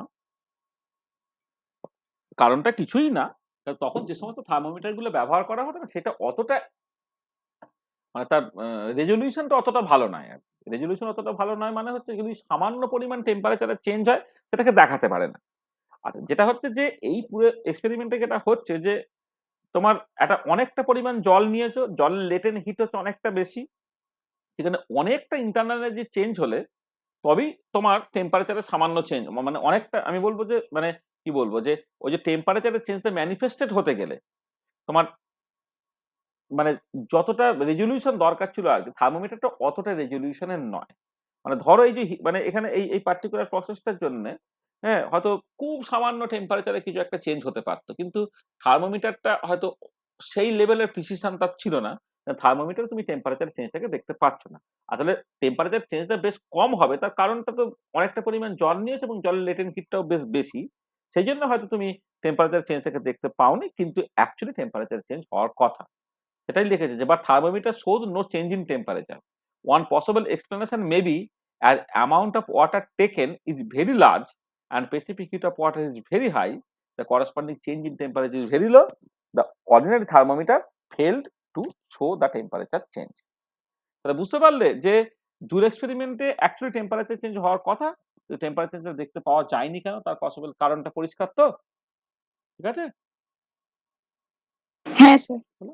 আচ্ছা। দেখো তাহলে জুল এক্সপেরিমেন্ট করে আমি কি করলাম একটু ভালো করে বোঝার চেষ্টা করো। জুল এক্সপেরিমেন্ট করে আমি যেটা দেখলাম যে ১ম ইম্পোর্টেন্ট পয়েন্টটা যেটা যে আইডিয়াল গ্যাসের জন্যে যে internal energy is only the function of temperature, সেইটা তুমি জুল এক্সপেরিমেন্টে ১ম এ বুঝলে। For ideal gas internal energy only the function of temperature. সেখানে জুল কোএফিসিয়েন্ট বুঝলে এবং জুল কোএফিসিয়েন্টের সাইন থেকে হিটিং হবে না কুলিং হবে না টেম্পারেচার কোনো চেঞ্জ হবে না সেটা তুমি বুঝতে পারলে। তারপরে জুল কোএফিসিয়েন্টের বিভিন্ন এক্সপ্রেশন আমি বের করলাম। বেশ পপুলার এক্সপ্রেশন সাইক্লিক জুল থেকে mu j = -1/cv del u by del v at constant t বা -1/cv t into del v by del t at constant t minus p ইত্যাদি, ইত্যাদি। আচ্ছা আইডিয়াল গ্যাসের জন্য জুল কোএফিসিয়েন্টটা 0 অর্থাৎ জুল জুল আ এক্সপানশনে heating cooling কিছু হবে না। কিন্তু ভ্যান ডের গ্যাসের জন্য দেখতে পেলে মিউ যেটা লেস দ্যান 0 সেই পার্টিকুলার কেসে তোমার কুলিং হবে। এটা। সেখান থেকে তুমি একটা ইম্পোর্টেন্ট কনফিউশন ছিল সেই কনফিউশনটাকে রিজলভ করলে যে যদি মানে আইডিয়াল গ্যাস নিয়ে তো কাজ করতে পারবে না কারণ আইডিয়াল গ্যাস হাইপোথেটিক্যাল গ্যাস। বাস্তবে গ্যাসগুলো কিন্তু রিয়েল গ্যাস বা নন আইডিয়াল গ্যাস। রিয়েল গ্যাস বা নন আইডিয়াল গ্যাস যদি হতো তাহলে তোমার টেম্পারেচার চেঞ্জ হওয়ার কথা কিন্তু থার্মোমিটার কোনো টেম্পারেচার চেঞ্জ দেখাচ্ছে না। থার্মোমিটার টেম্পারেচার চেঞ্জটা দেখাতে পারছে না। তার কারণটা হচ্ছে টেম্পারেচার চেঞ্জটা খুব কম হয়েছে। খুব কম হওয়াটা খুব স্বাভাবিক কারণ অনেকটা পরিমাণ জল নেয়া হয়েছে এবং জলের লেটেন্ট হিটও বেশ বেশি দেওয়া হয়েছে। ওই সামান্য পরিমাণ টেম্পারেচার চেঞ্জ হয়তো থার্মোমিটার অতটা প্রিসাইজ না যার জন্য সেটাকে দেখাতে পারে। ঠিক আছে পুরো ব্যাপারটা? হ্যাঁ স্যার। আচ্ছা নেক্সট আচ্ছা ঠিক আছে। চলো এবার নেক্সট এসো ইন্টারনাল প্রেশারে। ইন্টারনাল প্রেশার এই কনসেপ্টটা ভীষণ ইম্পোর্টেন্ট। আচ্ছা এবারে ইন্টারনাল প্রেশারটা কি হচ্ছে না for a fluid there is intermolecular attraction which is called a cohesive force. মানে মলিকুলগুলোর মধ্যে একে অপরকে যে অ্যাট্রাক্ট করে মানে ডিফারেন্ট মলিকুলের মধ্যে অ্যাট্রাকশন হচ্ছে অ্যাডহেসিভ ফোর্স আর সেম কাইন্ড অফ মলিকুলস হলে সেটা হচ্ছে cohesive force. This cohesive force per unit cross sectional area gives the dimension of pressure which is called the internal pressure. তাহলে ইন্টারনাল প্রেসার একরকম ভাবে define করতে পারে যে cohesive force per unit cross sectional area এটা। আচ্ছা এটাকে আরেক রকম ভাবে অল্টারনেটিভলি ডিফাইন করা মানে ইনটু অল্টারনেটিভলি ডিফাইন করা যায় সেটা এরকম। সেটা হচ্ছে দেখো যে from first law of thermodynamics তুমি আচ্ছা একটা জিনিস আমি বলি যে ধরো তুমি কোন একটা গ্যাসকে তুমি মানে গ্যাস বা ফ্লুইড হলেও হবে। গ্যাস বা ফ্লুইড যাই হোক না কেন আরকি। আমি তাকে আইসোথার্মালি এক্সপান্ড করতে চাইছি। তো আইসোথার্মালি এক্সপান্ড করতে গেলে কি হবে? কিছু ওয়ার্ক তোমাকে দিতে হচ্ছে। কারণ তারা তো একে অপরকে অ্যাট্রাক্ট করছে। কোহেসিভ ফোর্স বা অ্যাট্রাকশন এর জন্য মলিকিউলকে একে অপরকে অ্যাট্রাক্ট করছে। এবার আমি যদি চাই সেখানে তোমার তাদেরকে মানে একটা গ্যাসটাকে তুমি এক্সপান্ড করবে মনে করো। এক্সপান্ড করলে কি হবে? তাহলে অ্যাট্রাকশন করছে সেই অ্যাট্রাকশন এর এগেইনস্ট তোমাকে কিছুটা ওয়ার্ক করতে হবে। ঠিক আছে? এবং এই যে অ্যাট্রাকশন এর এগেইনস্ট এ তুমি ওয়ার্কটাকে করলে, হ্যাঁ? সেটা তার জন্য কি হবে? তার জন্য যেটা হবে তোমার একটা ইন্টারনাল এনার্জি চেঞ্জ হবে এটা। কারণ তো মানে বেসিক্যালি হচ্ছে ফার্স্ট ল অফ থার্মোডায়নামিক্স থেকে ডিউ তো D cut Q plus D cut W. আর আমি হিটের চেঞ্জ করছি না। আমি বলছি হিট-টিট আমি কিছু দিচ্ছি না, পুরোটাই ওয়ার্ক দিচ্ছি। তাহলে ওয়ার্ক দিলে ডি কাট ডব্লিউটা ডিউ এর সঙ্গে সমান হবে। আচ্ছা এবারে এই ডি কাট ডব্লিউটা তুমি লিখছো যে মাইনাস পি মানে plus P internal into dV. কারণ দেখো ইন্টারনাল প্রেসারের এগেইনস্ট এ তোমার অ্যাকচুয়ালি ওয়ার্কটাকে করতে হচ্ছে। মানে ওয়ার্কটা তো কি মাইনাস পি এক্সটার্নাল ডিভি লিখতে পারো বা পি ইন্টারনাল ডিভি লিখতে পারো। এই পার্টিকুলার কেসে তুমি কি করছো না ইন্টারনাল প্রেসারের এগেইনস্ট এ তুমি এক্সপানশনটাকে করছো আরকি। সেইজন্য ডি কাট ডব্লিউ তুমি লিখতে পারো পি ইন্টারনাল ডিভি। আর ডিউটা হচ্ছে del you by delta at constant V DT plus del you by del V at constant V dV. এটা। এটা হলো। আচ্ছা এবারে আমি আইসোথার্মালি পুরো প্রসেসটা করছি বলে তোমার ডিটিটা বেসিক্যালি 0 হলো অর্থাৎ প্রথম টার্মটা রইল না। এই টার্মটাকে যদি বাদ দিয়ে দাও তাহলে ডিভি ডিভি ২ থেকে কেটে গিয়ে পি ইন্টারনাল হয়ে গেল কত? Del you by del V at constant T.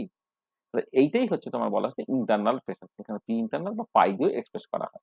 By definition P internal হচ্ছে del you by del V at constant. তাহলে একটা ডেফিনিশন হচ্ছে cohesive force per unit cross sectional area, আর একটা ডেফিনেশন হচ্ছে del you by del V at constant টেম্পারেচারে rate and change in internal energy as a function of volume, যেটা সেটাই basically তোমার ইন্টারনাল প্রেসার। ঠিক আছে, তাহলে ইন্টারনাল প্রেসারটার ডেফিনেশনটা পরিষ্কার হলো। হ্যাঁ স্যার। আচ্ছা, এবারে ইন্টারনাল প্রেসার এক্সপ্রেশন তুমি বের করতে পারো বিভিন্ন সাবস্টেন্সের ক্ষেত্রে। দেখো from thermodynamic equation of state del you by del V at constant T, সেটা কত হয় না T into del P by del T at constant V minus P. Del you by del V at constant হচ্ছে internal pressure, internal pressure আমি লিখতে পারি T into del P by del T at constant V minus P, এটা। আচ্ছা, এবারে ideal গ্যাসের ক্ষেত্রে যদি তুমি দেখো, আইডিয়াল গ্যাসের ক্ষেত্রে তুমি করে দেখতে পারো del you by del V at constant T তো জিরো, বা এখান থেকে তুমি দেখাতে পারো সেটা ইন্টারনাল প্রেসার তোমার জিরো হচ্ছে। আচ্ছা, এবারে তুমি যদি ভ্যান গ্যাস নাও, তাহলে del you by del V at constant টিটা কত হবে না বেসিক্যালি তোমার N square A by V square হয়ে যাবে। আমি এটা করে দেখিয়ে দিতে পারি আরেকবার, মানে অলরেডি এই টাইপের ডেরিভেশন খুব মানে সহজ, তবু আরেকবার একটু দেখিয়ে দিই। ধরো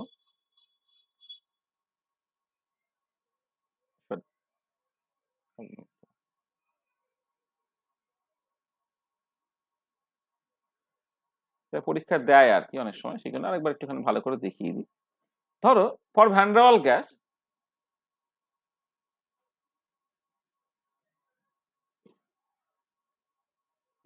gas P plus N square A by V square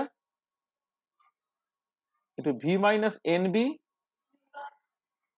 equal to NRT. পিটা কত হলো তাহলে NRT by V minus N B minus N square A by V square, এটা হলো। সেখান থেকে তুমি del P by del T at constant V এই পার্টটাকে ক্যালকুলেট করে নাও, NR by V minus N B, এই তো। নাও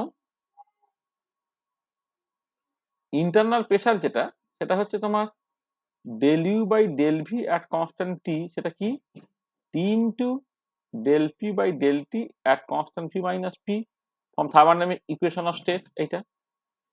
টি হলো NR by V minus N B minus P, অর্থাৎ NRT by V minus N B minus P, এটা হচ্ছে। এবার এই ইকুয়েশন থেকে দেখো NRT by V minus N B হচ্ছে N square A by V square, এটা হয়ে যাচ্ছে কত N square A by V square বা A by V bar square. তার মানে যদি ভ্যান ডের গ্যাসের ইকুয়েশন অফ স্টেট ওবে করে, তাহলে ইন্টারনাল প্রেসার এক্সপ্রেশনটা বেরিয়ে যাচ্ছে N square A by V square বা A by V bar square, এটা। এটা কোথা থেকে পেলে না from thermodynamic equation of state. বোঝা গেল? হ্যাঁ স্যার। আর আইডিয়াল গ্যাসের ক্ষেত্রে তো মানে সরাসরি তুমি দেখা দিতে পারবে যে del you by del V at constant টিটা জিরো বসাবে, তুমি সহজে পেয়ে যাবে। আচ্ছা, এবারে কতগুলো ইম্পর্টেন্ট জিনিস দেখো,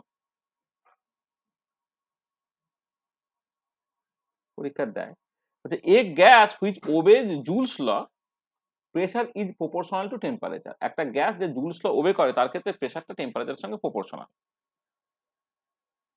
সেটা তুমি কি করে দেখাচ্ছ, দেখো জুলস ল ওবে করা মানে কি del you by del V at constant T হচ্ছে জিরো, মানে যখনই বলবে যে a gas that obeys Joule's law, তার মানে হচ্ছে del you by del V at constant T হচ্ছে জিরো।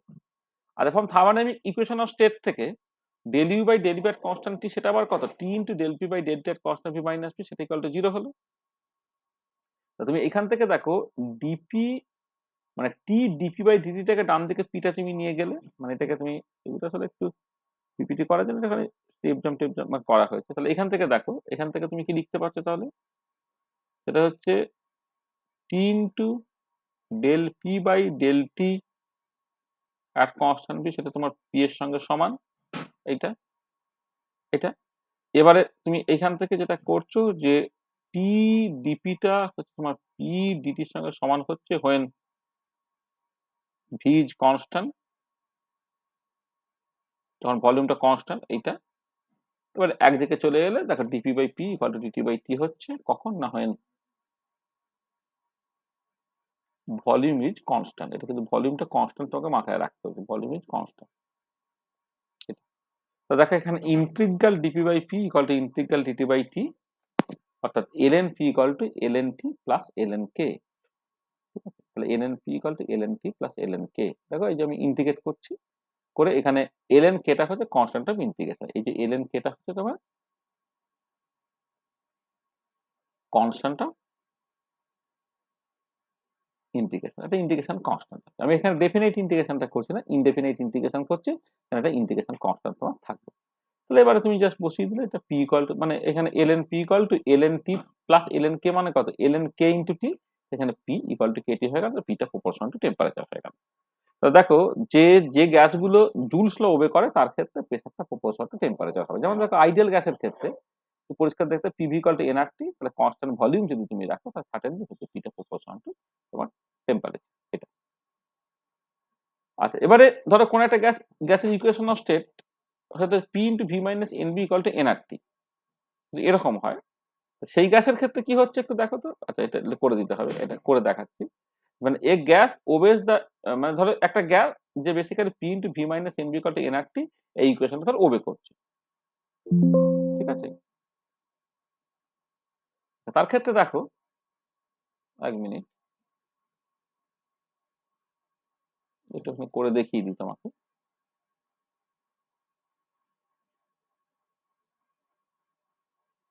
দেখো এই যে P into V minus NB equal to nRT, সেখান থেকে পিটা কত হলো nRT by V minus NB, আর del P by del T at constant V, সেটা কত হয়ে যাচ্ছে না nR by V minus NB, এইটা, ঠিক আছে।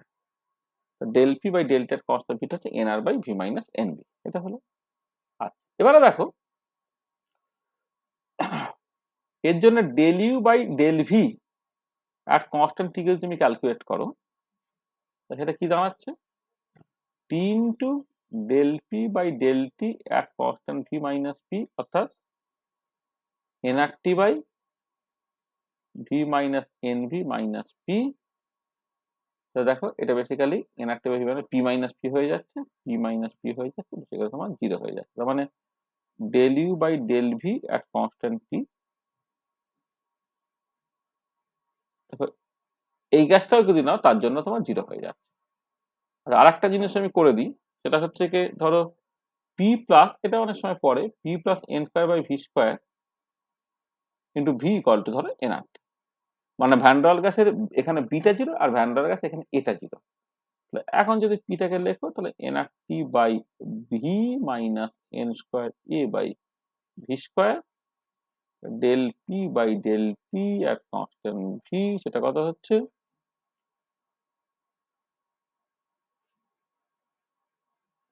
এন আর বাই ভি হলো। তাহলে del you by del V at constant T, সেটা কত হচ্ছে T into del P by del T at constant V minus P, এটা হচ্ছে তোমার পি হলো এনআর বাই ভি হলো মাইনাস পি হলো, সেটা দেখো সেই এন স্কোয়ার এ বাই তোমার ভি স্কোয়ার হয়ে গেল, তাই তো ঠিক করলাম তো, হ্যাঁ N square A by V square হয়ে যাচ্ছে।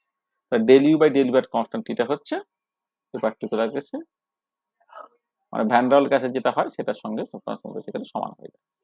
তোমার কোনো একটা গ্যাসের ইকুয়েশন অফ স্টেট যদি বলে দেয়, সেখান থেকে del you by del V এর কনস্ট্যান্ট থেকে বের করতে পারবে আর কি, এবং সেটা ইন্টারনাল প্রেসারের সঙ্গে তোমার সমান হয়ে যায়। তাহলে আইডিয়াল গ্যাসও করে দেওয়া হয়েছে, ভ্যান্ডাল গ্যাসও করে দেওয়া হয়েছে, P into V minus N B equal to nRT সেটা করে দেওয়া হয়েছে, আর হচ্ছে P plus N square by V square into P equal to nRT সেটার জন্য তোমার করে দেওয়া হয়েছে। ঠিক আছে, বুঝতে পারলে? হ্যাঁ স্যার। হ্যাঁ স্যার। তাহলে এই হচ্ছে মূলত তোমার এই চ্যাপ্টারে যে ডিসকাশনের জায়গাগুলো আছে, ডিসকাশন গুলো মূলত হচ্ছে এইটা। আমি কি কি ডিসকাস করলাম একটু খেয়াল করো। দেখো তার মানে তুমি যদি প্রথম থেকে দেখো, তাহলে প্রথমে হচ্ছে আমরা ওই ফার্স্ট অফ থার্মোডাইনামিক্সটাকে ইন্ট্রোডিউস করেছিলাম। আর ফার্স্ট অফ থার্মোডাইনামিক্সটা কেমন করে ইন্ট্রোডিউস করছো তুমি সেটা ভুলে গেলেও চলবে। যেটা ইম্পর্টেন্ট, যেটা ফার্স্ট অফ থার্মোডাইনামিক্স স্টেটমেন্ট গুলোকে মাথায় রাখবে। স্টেটমেন্ট গুলোর মধ্যে আমি 4টে স্টেটমেন্ট এখানে মূলত কিন্তু বলেছি। প্রথমটা ছিল হচ্ছে একটা অ্যাডিয়াবেটিক এনকোজারের মধ্যে কোনো গিভেন অ্যামাউন্ট অফ সাবস্টেন্স যদি তুমি রাখো, তার টেম্পারেচার একই 1 ডিগ্রি বাড়াতে প্রত্যেক ক্ষেত্রে ইকুয়াল অ্যামাউন্ট অফ ওয়ার্ক লাগে, এটা ফার্স্ট ছিল। সেকেন্ডলি যেটা ছিল হিট এবং ওয়ার্ক হচ্ছে ইকুইভ্যালেন্ট, সেটা ছিল সেকেন্ড স্টেটমেন্টটা। থার্ড যেটা ছিল সেটা হচ্ছে তোমার যেটা অপারেশনাল স্টেটমেন্ট, যেটা delta U equal to Q plus W বা D equal to D cut Q plus D cut W, এইটা। আর ফোর্থটি ছিল সেটা হচ্ছে কোন একটা আইসোলেটেড সিস্টেমের জন্য বা ইউনিভার্সের জন্য হচ্ছে টোটাল ইন্টারনাল এনার্জিটা হচ্ছে তোমার কনস্ট্যান্ট থাকছে। ঠিক আছে, টোটাল ইন্টারনাল এনার্জিটা তোমার বেসিক্যালি কনস্ট্যান্ট থাকছে। এবার সেখানে তোমার এই কনজারভেশন অফ এনার্জি প্রিন্সিপাল আর ফার্স্ট অফ থার্মোডাইনামিক্স, এটা দুটোর মধ্যে যে ঝামেলাটা সেটা একটু ওখানে মাথায় রাখবে তুমি। তারপর ইন্টারনাল এনার্জি বিভিন্ন প্রপার্টি নিয়ে আমি কথাবার্তা বলেছি। তারপর আমি জুল এক্সপেরিমেন্টে চলে এসেছি। জুল এক্সপেরিমেন্ট থেকে জুল কোফিসিয়েন্টের কথাবার্তা বলা হয়েছে এবং সেখান থেকে internal energy of an ideal gas is only the function of temperature, সেরকম একটা ইম্পর্টেন্ট স্টেটমেন্ট এসবগুলো বলা হয়েছে। তারপর ইন্টারনাল প্রেশার আমি চলে এসেছি। ইন্টারনাল প্রেশার বা del you by del V কনস্ট্যান্টকে বিভিন্ন গ্যাসের ইকুয়েশনের স্টেপ থেকে বের করার চেষ্টা করেছে। ঠিক আছে, তো এইটা হচ্ছে মূলত এই চ্যাপ্টারে যেগুলো ডিসকাশনের যে জায়গাগুলো সেটা বেসিক্যালি হচ্ছে তোমার এইটা। ঠিক আছে, হলো, বোঝা গেল? হ্যাঁ স্যার। হ্যাঁ স্যার। আচ্ছা আচ্ছা, এবারে আমরা যেটা করব সেটা হচ্ছে যে এই যে কনসেপ্ট গুলো ইন্ট্রোডিউস করা হলো তার উপরে বেস করে না আমি কতগুলো প্রবলেম, এগুলো আমি সবসময় যেটা আগে করতাম যে মানে প্রবলেম গুলো আজকেই না করে দিয়ে এই প্রবলেম গুলো তোমাকে আমি বাড়িতে করতে দিই। এই দেখো এখানে তোমার এই 10টা করে প্রবলেম মোটামুটি দেওয়া হতো, দেখি এটা কটা প্রবলেম, এখানে 3টে হলো, 4টে 5টা 6টা প্রবলেম দেওয়া আছে। ঠিক আছে, এই যে 6টা নিউমেরিক্যাল প্রবলেম দেখো এখানে তোমার দেওয়া আছে, মানে নিউমেরিক্যাল বা ডেসক্রিপটিভ প্রবলেম তোমার এখানে দেওয়া আছে। এখানে 3টে আর এখানে 3টে, 6টা প্রবলেম। এই 6টা প্রবলেম তুমি বাড়িতে চেষ্টা করবে। বাড়িতে চেষ্টা করে যখন অসুবিধা হবে নেক্সট দিন আমাকে বলবে। তাহলে পরের দিন আমরা এই স্টেটমেন্ট এই যে প্রথম আজকে যেমন শুরুতে জিজ্ঞেস করলাম না কার কি ডাউটস আছে বলো, তো সার্টেনলি এইগুলোকে করতে গিয়ে তোমার যদি কোনো ডাউটস থাকে তাহলে তুমি সেই ডাউটস গুলো আমাকে বলবে। সেই ডাউটস গুলো বলার পরে তারপরে আমরা এখান থেকে মানে মানে ডাউটস গুলোকে ক্লিয়ার করে দেওয়ার পরে তারপরে এখান থেকে আমরা জাস্ট প্রোগ্রেস করবো বা আমরা এরপর থেকে এগোবো আর। ঠিক আছে, তো এই হচ্ছে আজকে যেটা আমাদের পড়ানোর বিষয় ছিল। তাহলে আমরা কি কি পড়লাম না, we have introduce the first of thermodynamics and commented on its various statements. Internal energy function has been introduced and also commented on its various features. Joule experiment have been discussed in detail with Joule coefficient and its physical significance, and we have defined internal pressure and derived its expression for different gases. এইটা পরের দিন আমরা এর ঠিক পরের চ্যাপ্টারটা আসবো, সেটা হচ্ছে তোমার জুল থমসন এক্সপেরিমেন্ট এবং সেখান থেকে কনসেপ্ট অফ এনথালপিটাকে নিয়ে কথাবার্তা বলতে হবে। তাহলে আমরা নেক্সট দিনে যেটা করব, প্রথমে এই যে প্রবলেম গুলোকে দেয়া হলো মানে যে চ্যাপ্টারটা পড়ানো হলো তার বেসিসে কিছু নিউমেরিক্যাল প্রবলেম আমরা করব, যেগুলো দেওয়া আছে সেগুলো করবে, সেগুলো থেকে ডাউটস থাকলে সেগুলোকে ক্লিয়ার করে দেবো, প্লাস আরো এক্সট্রা দু একটা প্রবলেম যদি খুঁজে পাই যেগুলো ইয়ারে পড়েছে সেগুলোকে পড়বো, পড়ে তারপরে আমরা জুল থমসন এক্সপেরিমেন্ট এবং সেখান থেকে এনথালপির যে কনসেপ্টটা সেই এনথালপির কনসেপ্টে চলে যাবো। ঠিক আছে, এবারে বলো তোমাদের কার কি অসুবিধা আছে, এবারে পড়ে নাও।